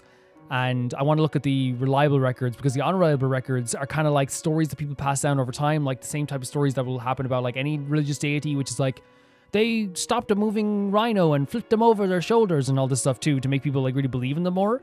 And it was like really cool looking through all this stuff and seeing all the documents that Lauma had documented. But also we found out this story about a bird nest that I found to be really interesting too, because she actually did do this. And it tells so much about Columbina's character and her pressure that she felt at the time around all these characters. And that pressure was the fact that she walked by this kid who was building a bird nest and couldn't build this bird nest very well, and decided to build a bird nest with him.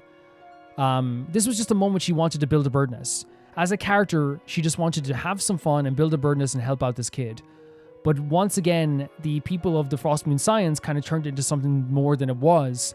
And they turned it into basically like a very big pressure-filled moment where it was like, oh my god, this is the amazing angelic bird nest. And they worshipped the idea of the bird nest. And the reason why Lauma didn't think it was true, this story, was because afterwards she never built a bird nest again. And the reason she didn't wasn't because she didn't want to build a bird nest again. She didn't build a bird nest again because the pressure that was put on her. It became, once again, I build this bird nest, and instead of just me doing something fun for myself and being part of this world, it's become something that it's more than I expected to be. Once again, they're putting ideas on me and a name on me, the Kuvaki name on me. Kuhenki, not Kuhenki, sorry, what am I? Kutar. Which she didn't want. She didn't want that pressure. That pressure was immense. So, like, Lauma's correct in saying that usually with religious documentation about people, one way to look upon, like, I'll give an example of like an Irish revolutionary like Padraig Pearse. I keep using Irish examples, but yeah, whatever. You look back on his history and you see that he wrote poems. If he wrote one poem, there would be a very difficult way of like figuring out, like, was he a poet? He just wrote a poem. But if you see he wrote many poems, it's like, okay, you can call him a poet. And in this way, it's one of those situations where she's like, well, I don't know if you can verify if it is true because she only built like one bird nest. Like, why would she just build one and stop? But it actually makes sense now you know her character. She felt that pressure. She didn't want that pressure upon her. And really, it's kind of like a really good lesson, like why Columbina felt so much like pressure in the first place is that she didn't want to be this deity. She was put upon her. She didn't ask to be this. But again, that was her place in the world, and now that it's gone, that's kind of one of the reasons she's disappearing. We find that Vaan is in Nod Krai, which we kind of predicted, but like just from a passing line in the last event, and it makes sense that that line would like sell the idea that Vaan was here. We also predicted that he'd be going after Dottore, but again, that's not me being like, 50 million IQ. That's just like, I think why would he else would he come to Nod Krai? We also heard the Doctor was here. The Doctor's been teased as well. They teased the Doctor at the end of the last act, and they teased Vaan at the end of the event. It makes sense that they'd be on a collision course of some kind. He knows the Doctor is up to something. He wants to stop him, but he also says he doesn't want to just stop him for himself. He wants to stop him from Nihida as well, and us. Like, he's saying it's not just, and I think it's like, he's not just saying just for us. I think it's him symbolizing, like, the Doctor needs to be stopped. And it's so great that he has shown up for this, because he got leave from the Academia, which is so cute. He's still going by the book and all this stuff too. He talks about the Doctor as being like openly as Zandik, and I think it's for anyone like me who didn't realize at first, it's like, yeah, that was Zandik. So he like openly says that's Zandik. He got kicked out of the Academia, and all this stuff, and he's here to find the Doctor and stop him from doing anything crazy or off the wall, and he's doing it for everyone because he doesn't want the Doctor to cause any more harm, because he knows as well, as we see later, he knows the harm that he caused because of the Doctor's influence, and he doesn't want that to happen to anyone else ever again. He says something that's really beautiful as well to the Traveler. He says, a pigeon will always find their way home. I think this is his way of reassuring the Traveler that he believes that Columbina will return home. And of course, Columbina doesn't know Vaan right now because Vaan's memory was erased from everyone's mind. But it's actually very beautiful scene, because it's Vaan's way of like subtly being like, don't worry, she'll come back. I think it's he can be very sentimental and beautiful sometimes, but it's always in a very Vaan way. But yeah, an amazing scene with Vaan returning. My mind was blown. I think they actually introduced him in a really, really cool way, the way like Duran and Albedo brought him in. Because again, I've wanted that for a while too. I mentioned this in the past. I mentioned this in previous videos. I mentioned in the last acts too. Vaan and Duran's relationship is going to be so interesting to me, and it's one that I've been looking forward to seeing what it's like. 100%. We met with the other Harbingers, the Knave and the Marionette. And they talked about Dottore here, and the Marionette is so happy she has some people to talk to about Dottore, that she is so excited to be able to like talk crap about this guy. And I love the Columbina interaction with her as well, the way that like Columbina's like kind of like circling around her. Columbina throughout these whole scenes is amazing too. She's kind of like, kicking rocks, she's sitting down, she's chasing animals. She really does have like this wonder about the world where like she really doesn't know what to do with herself when she's like wandering around this place, but she really loves being by everyone's side too. Like she mentions this, I want to be by people's side as well. It's really, really beautiful. Yeah, there's a hatred for the Doctor here, which I actually love. I said this before that I used to say like a lot of times, like casually, whether on socials or in Patreon chats, I used to be like, I hope that they hate the Doctor, you know what I mean? And it was something I hoped for, and I was so worried that the characters I was going to like were going to be like, yeah, I like the Doctor, you know? But in reality, like, they actually despise him to the point that the Knave even, like, is like, he sucks to the point I had to report him so he'd be sent back to Tsaritsa. You know, and also Columbina understands that he's someone who's very selfish, he's up to no good, he goes too far, he only cares about himself. He has no regard for the rest of the crew, so it does make sense why she would be so aggressively against him as well. It's actually like really interesting, like that the reasoning for sending him back was so like clerical and like honest, and the Tsaritsa saw too. It's like, why do we need 3 Harbingers in one place? It's such a waste of resources to have 3 Harbingers there. So Dottore was recalled back, but now that he's recalled back is even a bigger worry because they don't know exactly what he's doing at all times.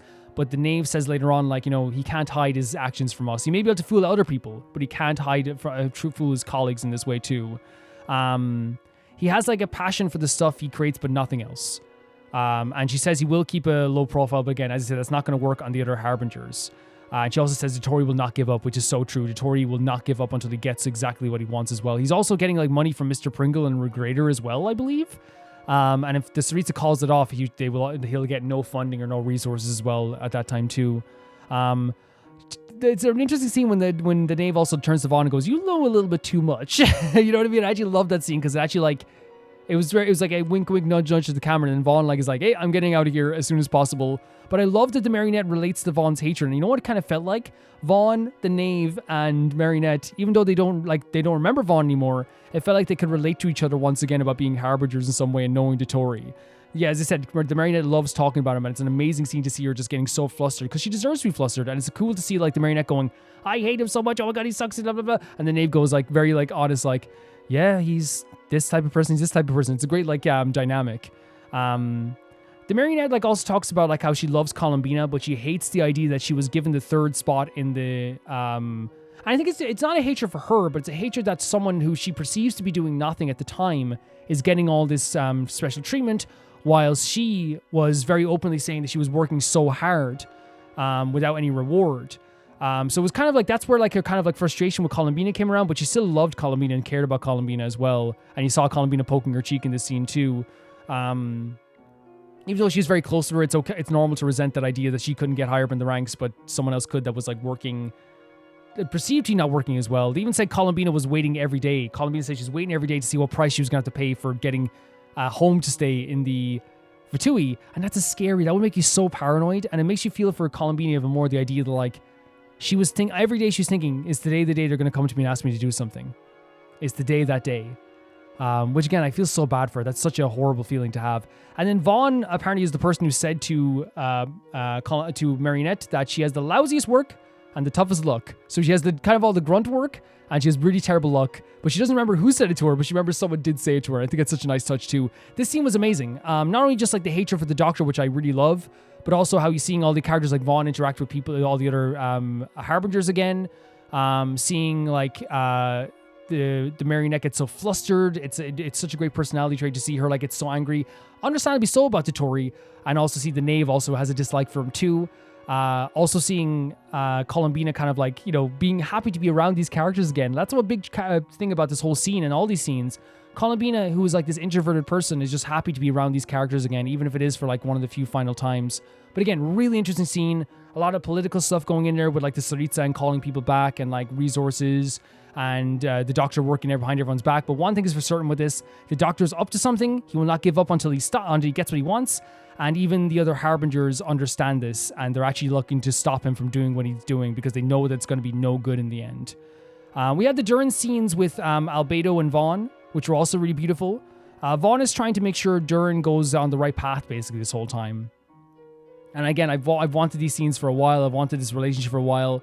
But since Alice Spacey said that you could change the outcome that they thought they couldn't change of these spirits, it meant that they probably should try. But Vaan wanted Duran to basically say, do it for yourself, not for anyone else. Do it because you want this to be true. not because Alice asked you to. And again, I love that he's trying to teach him, because again, he followed the path that Dottore made for him, which is a horrible path. And he's trying to make sure that, like, he's saying, like, right now I'm going in this path with Nahida because I want to.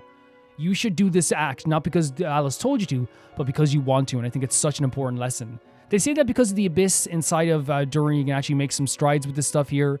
And basically it's the idea of, like, rewriting the rules, changing all the things around the spirits. And basically the idea is to break this father character out of this spell, and they actually do that. And while it doesn't, it's like this thing where, like, they don't actually save him or his daughter, or they can't actually change it completely. They have taken one step closer, and Albedo mentions it. They've taken one step closer into, like, making this like a reality of being able to change all this stuff here as well. And then in a very cute moment when they're all around the campfire, Duran asks Vaan about his past, and Vaan knows his past is dark. He knows everything is really crazy. And in a moment he remembers his old design, and he remembers who he used to be. And instead of just explaining all the stuff that happened with him, he explained part of his history, but instead of explaining exactly what happened to him and what he did and reliving that, he turns to Duran and uses it as a lesson. He tells him that you have all the support and the love in the world. You have all the people that want you to succeed, all the people that are going to send you down the right path.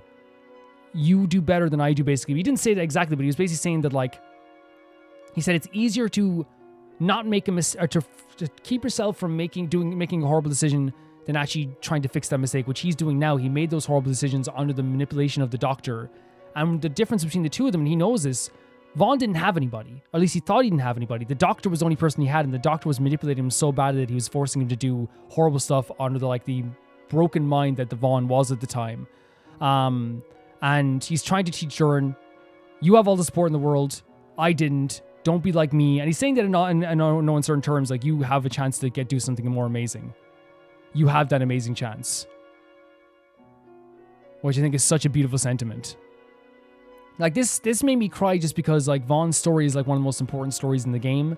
And, you know, I talk about it all the time. It showcases that he is still on the path to, like, redemption, and he still is. And I think what a better thing to do on your path to redemption than making sure no one else makes the same decisions or mistakes that you made. I know people say, well, Cal, it's a big mistake to kill people. 100%. Vaan has acknowledged in the past, he's acknowledged two things. He's acknowledged that he did horrible. He wanted to erase himself. He knows he's done something bad. That's why he's trying his best constantly to make amends for this and make a different way in life. And not only that, but he's mentioned several times too, and I've mentioned this also, if Kazuha tomorrow came down to strike down Vaan or wanted to fight Vaan or get revenge on Vaan, it's a situation where Vaan knows it. He said it before. I wouldn't hold it against him. And us as players, while we wouldn't want them to kill each other, right? It's a situation that if it was a fight between these two, like, you're not going to be like, oh, what the hell, Kazuha, don't do this, you know, you're such an idiot. You know, no one's going to say that.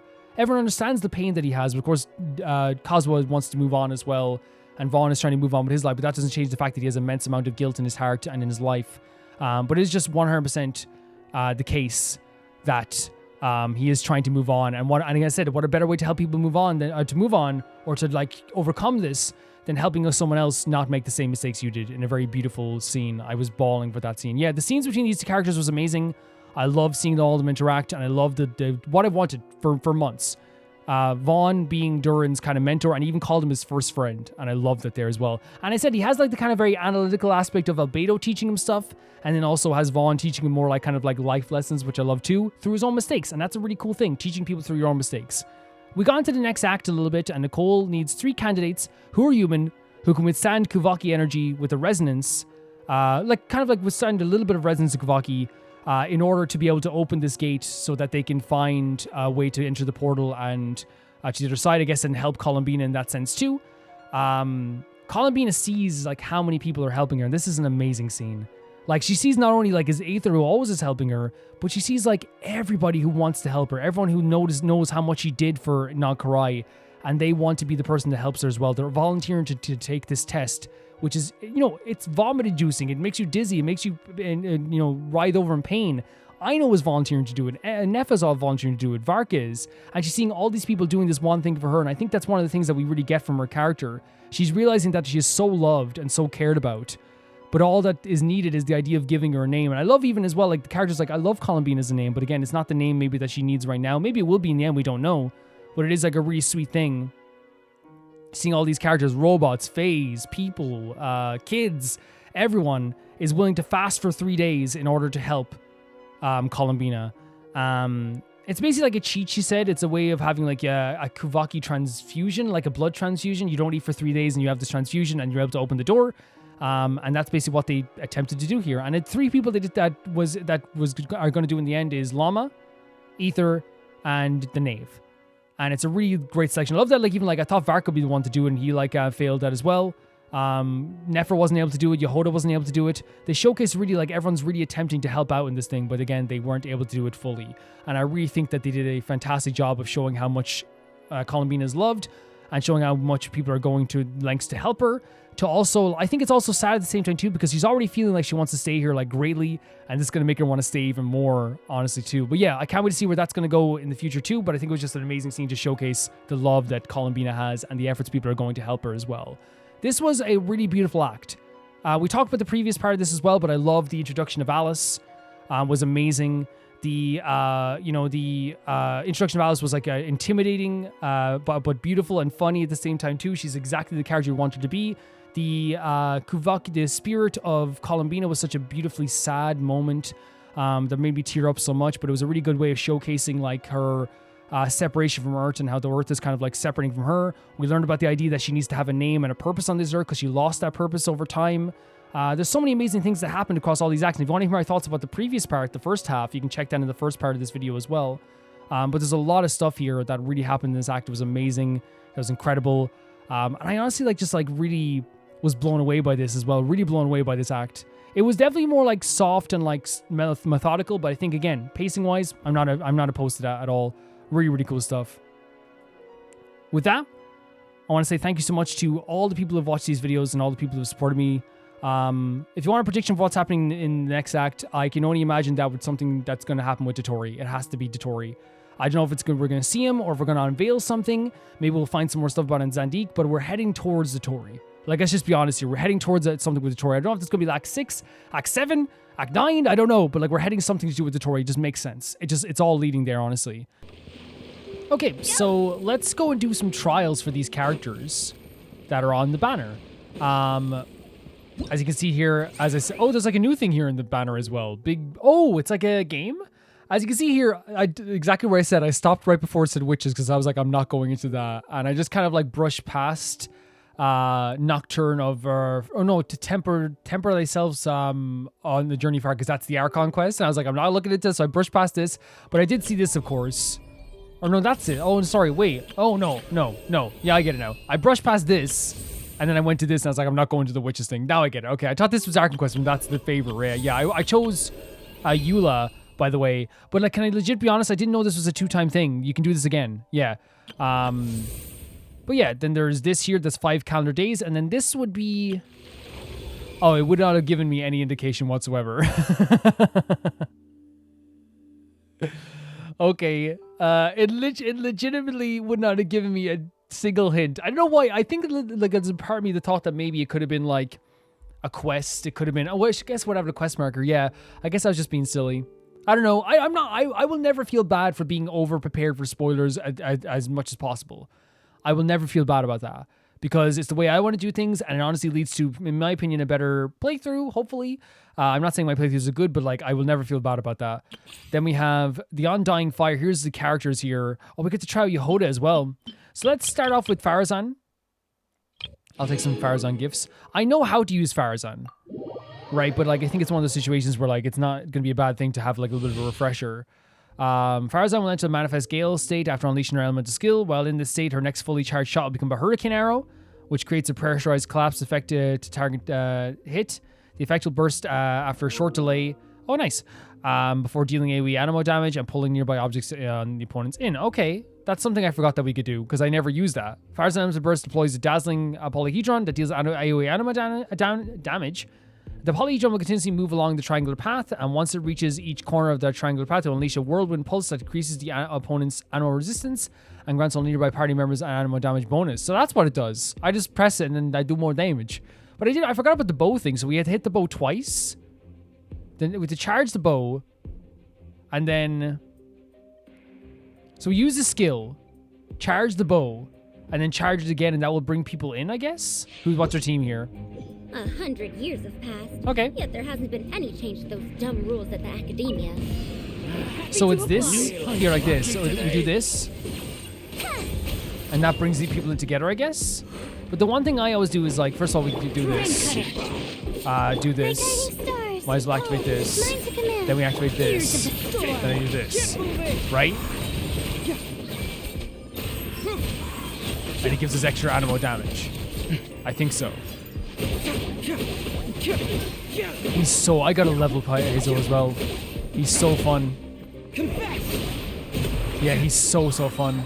Yeah, she's one of the best buffers in the game. I have her at C6 right now, and like she is like a game changer for every aspect of my gameplay with some animal characters. Especially, I think more than anything, it's Vaan. Vaan is like the character that like she really benefits the most. Yeah, 100%. Yeah, we know how to use Farazan. She's definitely a great support character. Benny, we know how to use Benny as well. We're very good at using Benny. Well, not very good at using Benny, but like, he offers a buff and he heals. Yeah. Smoothly dealing pyro damage to dealing greater damage, but sending himself flying in the ensuing explosion. Though he'll not be injured by it, his elemental burst strikes the ground with pyro, creating an inspiration field. This field continuously fuses characters with pyro and regenerates health for characters. And I think we have a C5 Benny, not a C6, so he still gives a physical damage bonus. So when everyone gets healed to 70%, they get an attack bonus. I forgot about that aspect as well, but yeah. So what we're looking at is Witness the power of Gugwa. This gives a damage bonus.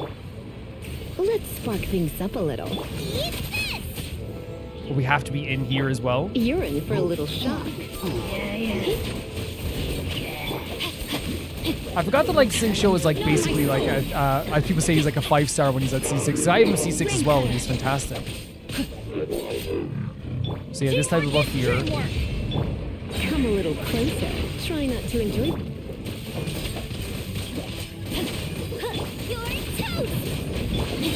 Yeah, like pretty straightforward. I think Benny's just like one of the most reliable characters in the history of Genshin. Easily, right? Easily one of the most reliable characters. And now we have Yehoda, which I'm very curious to see what Yehoda's style is going to be like as well. So character summary. Yehoda is an animal character capable of both high-frequency elemental damage and continuous healing. In battles, she can adapt to various elemental environments to deal different types of elemental damage as the situation dictates. When Yehoda uses her elemental skill, she enters a shadow pursuit state and charges at her target. While moving, she fills her purloined treasure flask based on the elementals applied by nearby opponents. When the state's duration ends, she deals a single instance of animal damage to nearby opponents. Okay. Whoa. This is a lot of text. When the purloined treasure flask is full, if the party's moon sign is at least a descending gleam, Yehoda will continuously consume the elemental elements is stored within her flask and periodically attack opponents nearby opponents, dealing damage to the corresponding element. When Yehoda uses her elemental burst, she deals a single instance of animal damage to nearby opponents and deploys 2 personal coordinated assistance robots, which can continuously restore HP to the party's current active character. If the party's moon sign is at the least ascendant gleam, the robots will switch their attributes based on the elemental elements applied to nearby opponents. Man, this is a lot. Is it going to explain it maybe here? Here we go. Okay, yeah. When Yehoda uses her elemental skill, she enters a shadow pursuit stage and charges at the target. While moving, she fills her purloined treasure flask based on the elements applied to nearby opponents. Okay. So whatever element is already on them, she fills it up with that as well. And then she deals a single, and when it ends, it's animal damage. Her elemental skill 2, when purloined treasure flask is full, if the party's moon sign is least ascending gleam, Yehoda will continuously consume the elemental sword and the flask can continuously attack nearby opponents. So it becomes a continuous attack then. Okay. When Yehoda uses her elemental burst, she deals a single instance of animal damage to nearby opponents, deploys 2 personal coordinated assistance robots, which continuously restore HP to the party's current active character. So healing. Okay.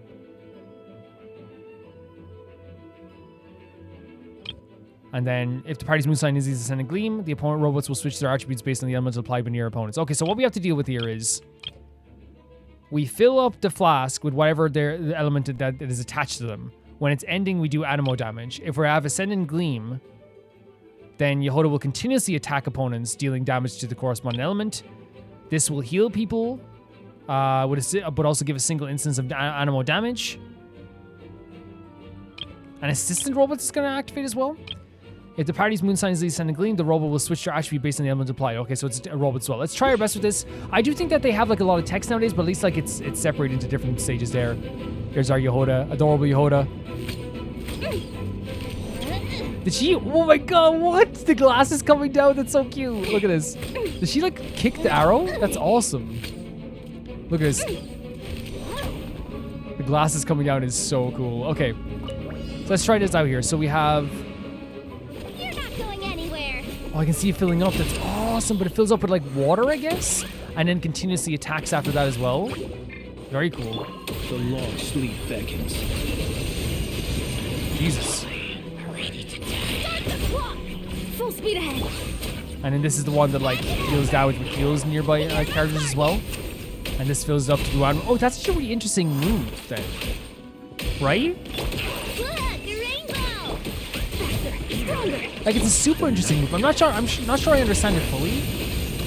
But it seems like we just like kind of have to move around this like this for them as well. You're not going anywhere. And fill up with the corresponding element that's attached to them, but they don't it's probably better to attach an element to them beforehand, I guess. I'm not sure if I'm getting that correct.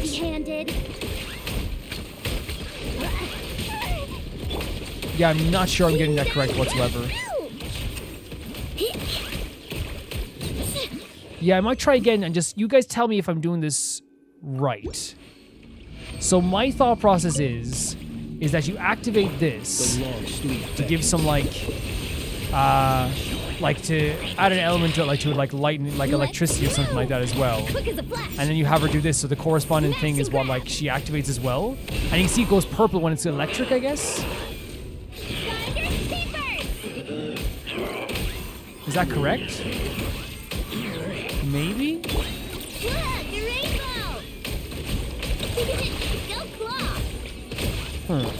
Maybe.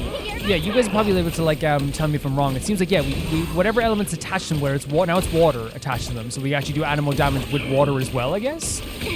But if we attach like electro, then we get a different thing altogether.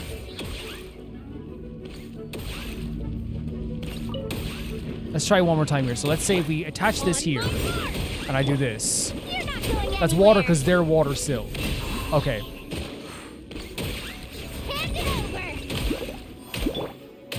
I think that makes sense. It's an interesting idea for a character, honestly. Very interesting idea for a character. Because then we take water in here as well.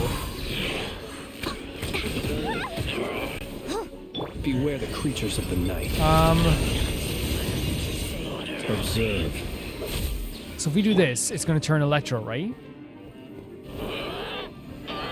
Yeah, see, it goes purple.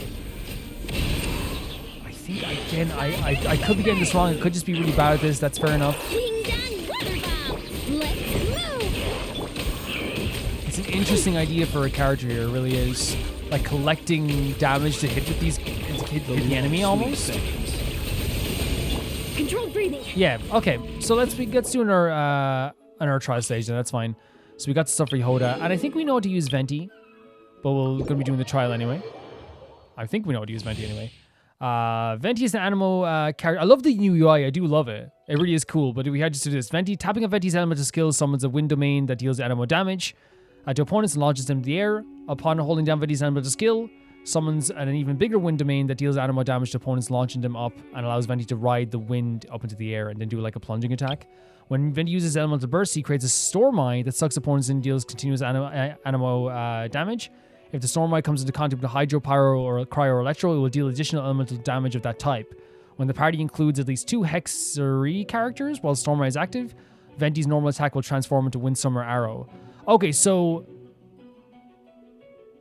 Hexenzirkel characters, what the hell is that? Who knows what that is? Maybe I should already know that.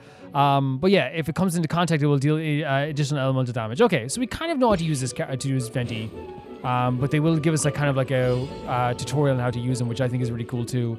So basic move there, getting some swirl reactions.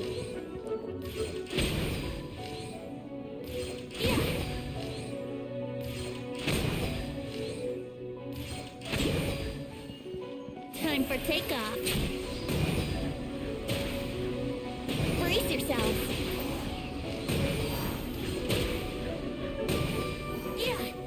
Windsunder Arrow.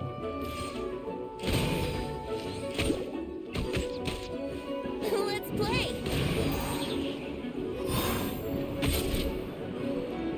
What's Windsunder Arrow? I thought I knew this anyway. Windsunder Arrow. Oh, here we go. While the storm is active, it will turn to Windsunder. So we have to activate the storm and then with this burst. Oh, okay. Okay, that makes sense. Sorry about that, guys. I know, like, it's like, hey, you said you do this. 100%. You're totally accurate in saying that was wrong. Sometimes you think you know a character, right? But we obviously we don't know him as well as I thought we did. We don't use him as much as we thought we did. I should definitely use him more. So this elemental burst Think you can get away? turns it into... Oh, there we go. That's fine. Yeah, that makes sense. Grand. Perfect. Absolutely perfect. I like the tutorials. I like them giving out tutorials. It actually is really cool. Wait, Duran's here right now? Oh, we're not using Duran then. That's not happening until this trial. That's very strange. Everybody stand back. But I guess like it's like they're not thinking about like what's more fun for me. They're thinking about like, yeah, this will work. Time for takeoff. You know what I mean? That's actually very fun with all the little slimes. They're very small slimes, aren't they? What the hell? They're very small. Jesus Christ, did you see that destruction? Yeah, that's good. Okay, that's fine. Yeah, no, he's a fun character. That normal attack actually is really cool. And then we have Duran himself. I'm going to be blocking out the image here as well of Duran because I know they're going to show the burst and all this before and I want to see him for myself. Duran is a pyro character capable of off-field DPS and team support. Awesome. Depending on how his skills are used, he can either aid the party members or fill in a more offensive role in battle. So he's kind of like an Omni type of battler here. After Duran uses his elemental skill, his normal attack and elemental skill will be replaced with his special alternatives. Tapping the normal... So when we use this skill, his normal attack will be replaced. Tapping a normal attack or elemental skill buttons in these circumstances will cause Duran to enter a denial of darkness, confirmation of purity states, respectively. Tapping a normal attack as described above puts Duran in its denial of darkness state. While in the state, Duran's elemental burst increases the damage dealt by his vaporize and melt reactions. Okay, so increases vaporize and melt reactions. So we want to do those after we do the elemental burst. So we have to enter the darkened state by tapping and... So we have to tap on the elemental skill and then tap on the elemental skill again to enter that darkened state, and then we will like be able to do this and then do our burst. And then it will deal damage to nearby opponents in the purity state.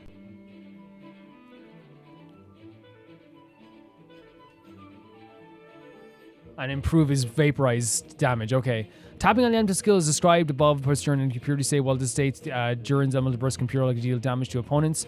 And by triggering pyro-related reactions, it can lower resistance of pyro resistance of opponents as well as resistance of corresponding elements.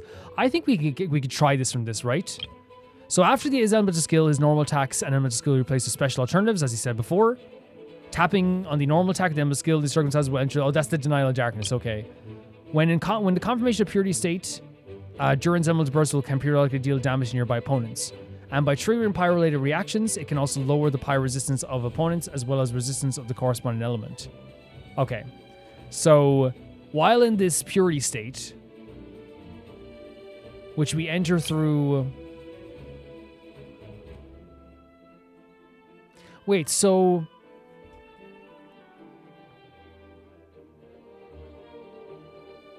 So wait, the normal attack and the element skill both do purity state, and so I guess the normal attack is denial of darkness and the skill is purity state?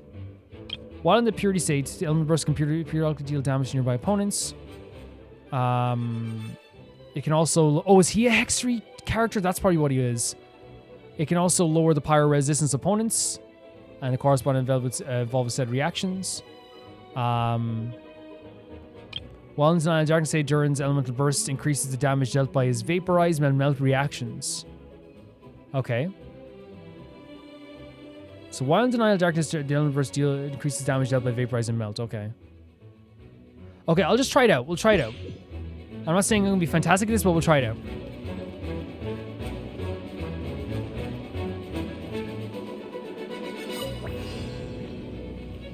So enter the confirmation purity state would be this? No? Oh, sorry, it's up there. So let's try this again. So that there, and that puts us into the purity state. Oh my god, he's like descending down upon them. That's very cool.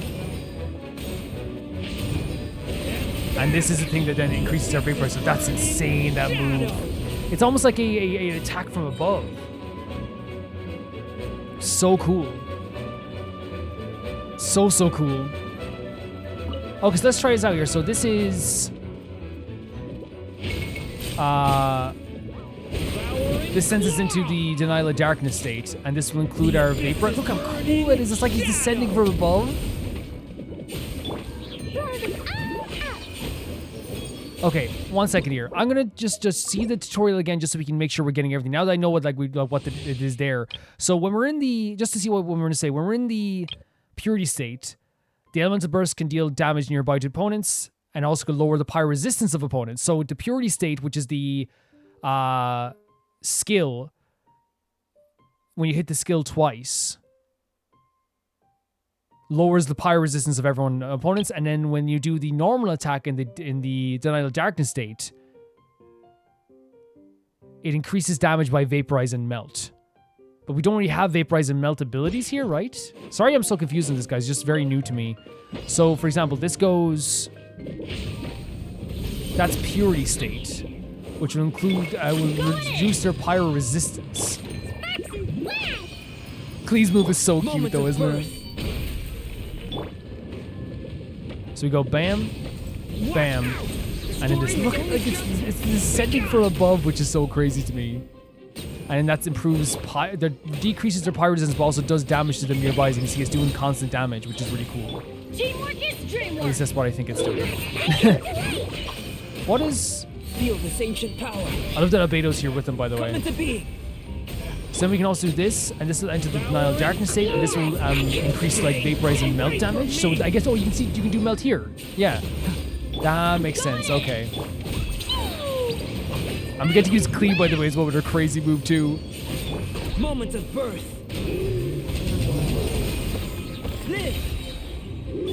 Yeah, I think that's what. Yeah. Okay, so like let's try it again. So we go bam. That's a purity state. That will do, and then so when we do this, we get to like a lot of damage here, and that will improve our melt damage, I guess. And no, it reduces their pyro resistance. Look at Klee's move. She's adorable. Feel this ancient power. I think that's what we're getting here. Let's try one more time, just so I can be sure. Yeah, just so I can be sure. We'll try one more time. So we hit this, and this goes to Denial of Darkness state. And then when we hit this, then it reduces so we can do more like melt damage. It increases like the damage for melt and stuff like that as well. So when we hit these guys with melt, it'll do more damage. At least I think so anyway. I'm going in. Moments of birth. Then if we do this, and then this is the purity state. That purity state reduces their pyro resistance when we do that.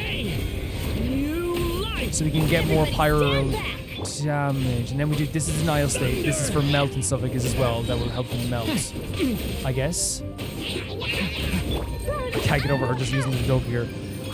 Okay, I might be getting so confused, but I think that's what we're getting in here. I think so anyway.